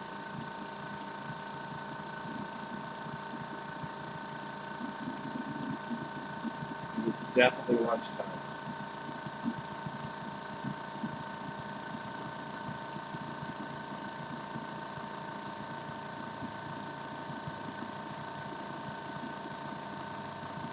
Been streaming for 3 hours and 26 minutes. That's pretty cool. I didn't think I would be able to do that much of a stream or see how many people have actually watched it. So I'm kind of curious to see how well this went with this being the first one and if I should do more.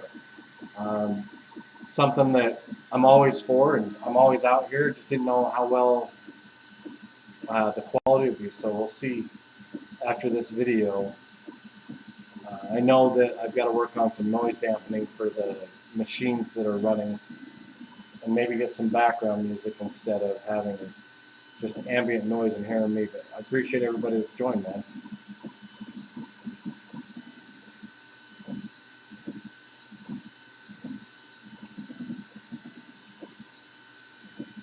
Really need to get some air conditioning out here. Garage just doesn't work very well.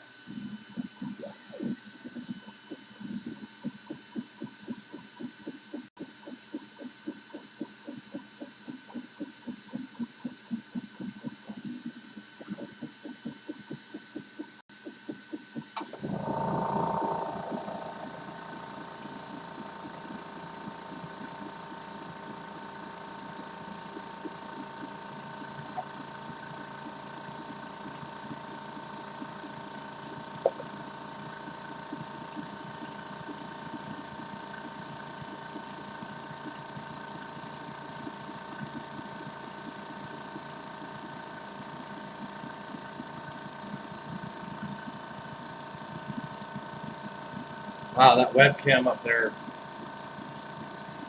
kind of wiggling, makes you feel like I'm in the ocean. Probably need to fix that, get that stabilized a little bit better. Looks like it's doing it only when the compressor's filling back up. So apologize that it does that when it does.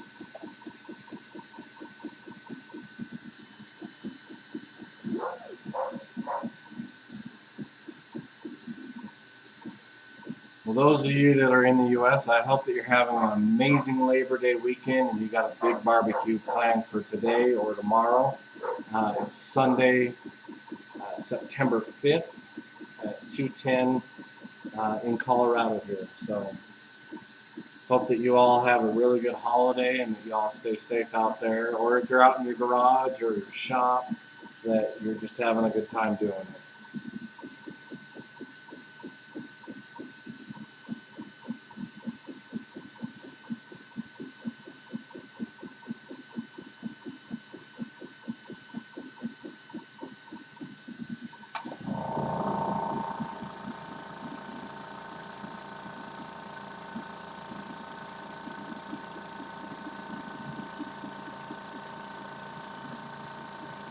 I gotta make sure I save this setting in OBS in my streaming software too.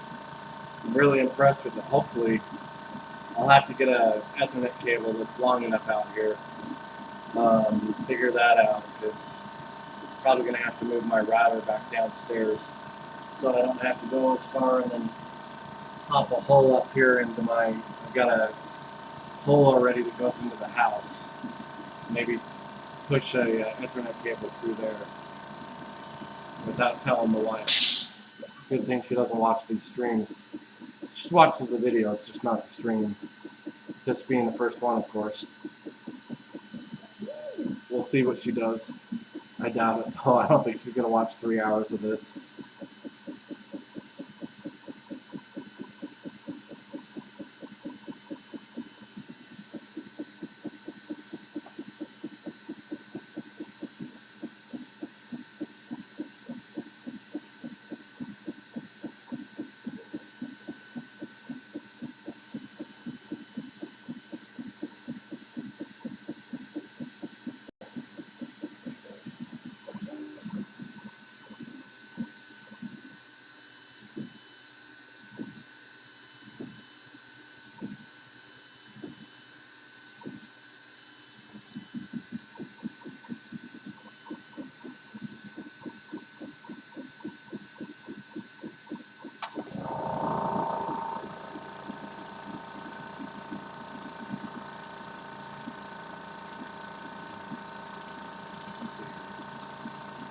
How long have you watched did you have your machine?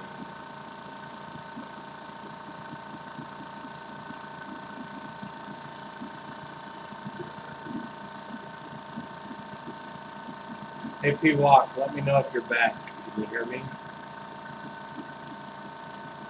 Just curious if you've contacted Inventables yet. Or checked to see if they're the brushes. I hope it's just the brushes, because that's a cheap, like $20 fix for you.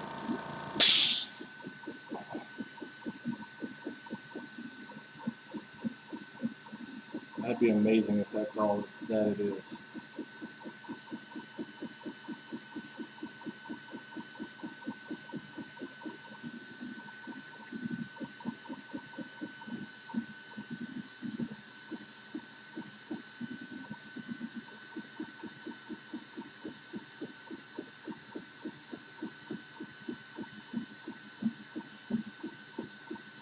Almost done here. I know this isn't anything fancy or anything like that.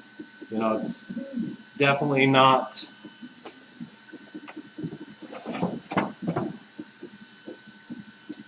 It's not this.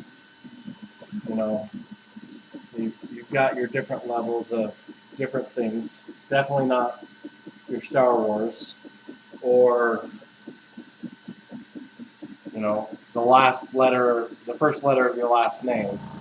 But you know, it's just something with wood being so expensive. Got a couple of these that I used. I'm gonna do another one of these a lot darker, but you know, scraps are good to have because you definitely can make some really cool stuff out of your scraps.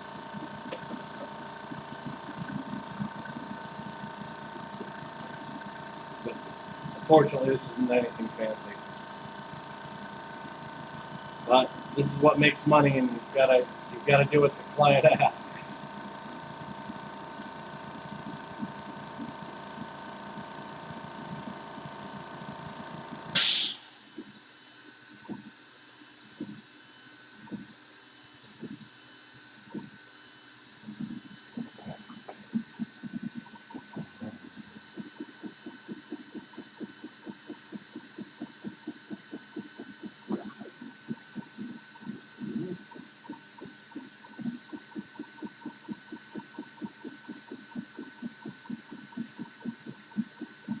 I'm definitely thinking.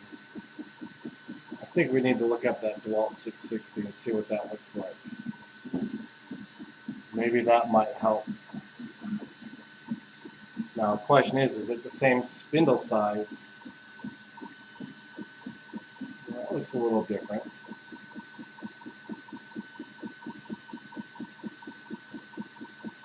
Interesting. Let's take a look at that.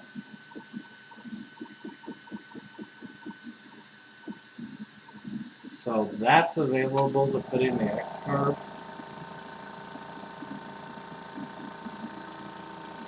Yeah, I don't think I'd ever put that in the X-Carve. That's not something the fact that that's an option, that's interesting. Let's check out what the Bosch Colt is. I think if I was going to put something outside of the DeWalt 611, it would probably be the Bosch Colt. That looks similar. That looks a little more like the DeWalt 611. My question is, though, will that Bosch Colt fit right in place of the 611 without modifying that? Let's take a look. X-Carve, Bosch Colt. Does this fit in slot? Let's take a look. See if anybody's done any feedback on that. Because we need to help P walk out. We need to see. Here's a question straight from him about that.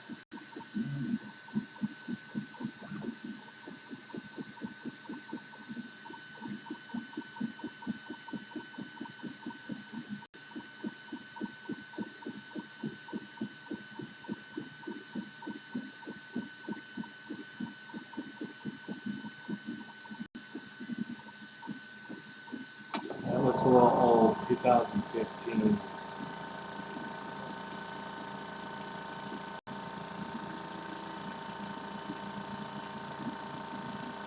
Really trying to find out to see. Here we go. No, this only fits 52 millimeter diameter. So we need a spindle that has a 52 millimeter diameter. Interesting. We'll have to look at that. So I'm wondering what they've done, what the diameter of the X-Carve spindle is.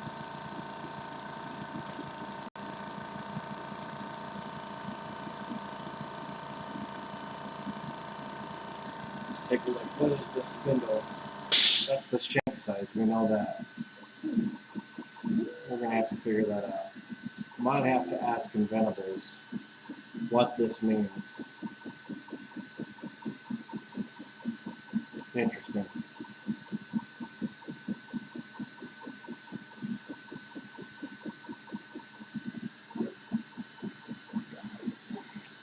Okay.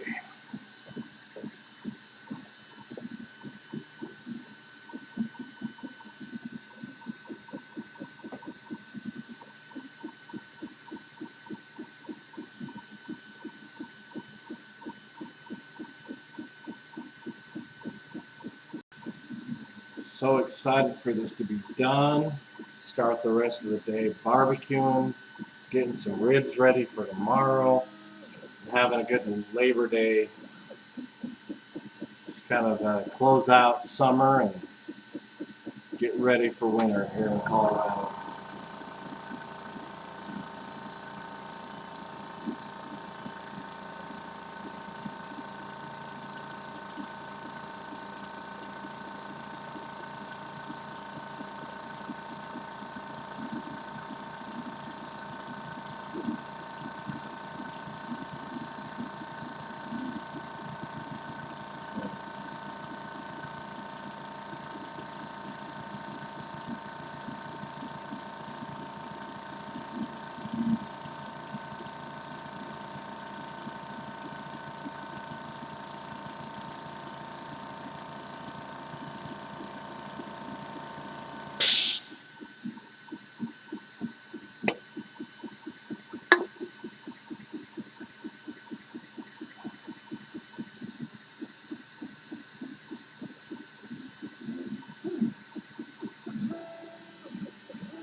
Plus, it's getting a little warmer out here right now, so it'd be nice to get some air conditioning going on. That way, I can just shut down and relax for the rest of the day.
Almost done here with this.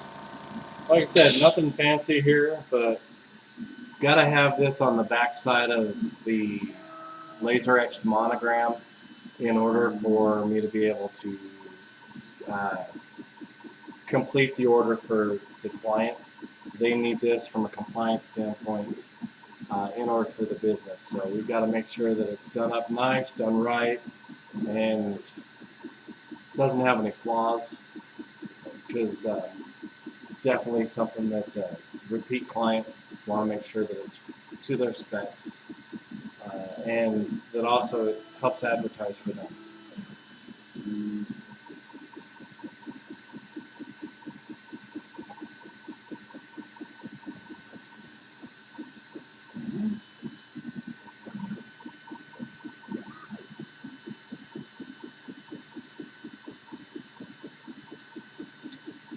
Definitely need to get some decent background music that'll last a couple hours when you do a carve, just to have in the background, or laser etching. So I'm gonna have to figure that out and get that added and typed in.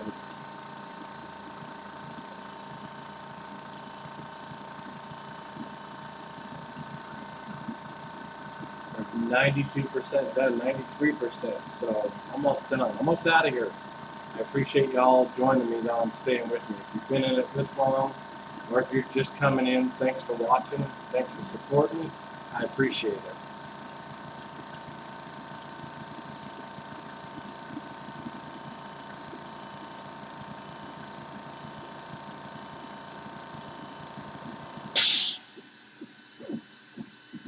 Say I can't wait for lunch, but it's almost dinner. 2:30. Goodness.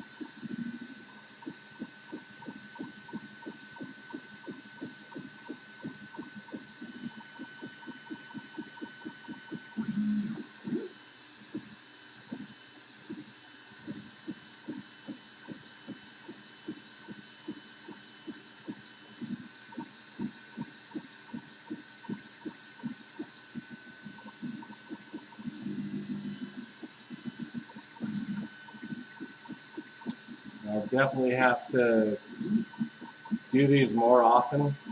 Maybe have a little bit more content while I do this, just to make sure that it's actually worth you as the watcher. I don't want to just sit here and look stupid into a camera. I can do that anytime. Just ask the wife. I'm really good at looking dumb. But I appreciate y'all being here. And those that are rewatching this on playback, thank you. I appreciate you tuning in and watching the channel, even if it's just for a minute or two. Every little bit helps. And if you need help, don't forget to go to the Everything X-Carve Facebook group. We've got about 10,000 people in there. We're not the type of group that's going to tell you to go Google it. And if you do, let us know. We're definitely not about that. We want to make sure that we're being respectful of you and your time, and to help answer any questions that you may have. So the carve is done. I can turn off my air compressor. As you can see, air pressure just went back up.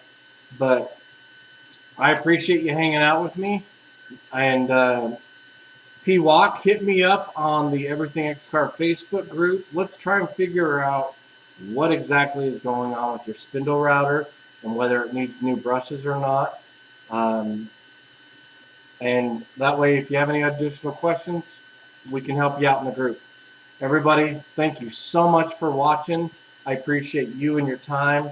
Have an amazing Labor Day weekend here in the United States. If you're out of the U.S., thanks for watching. Appreciate you. Have an awesome day.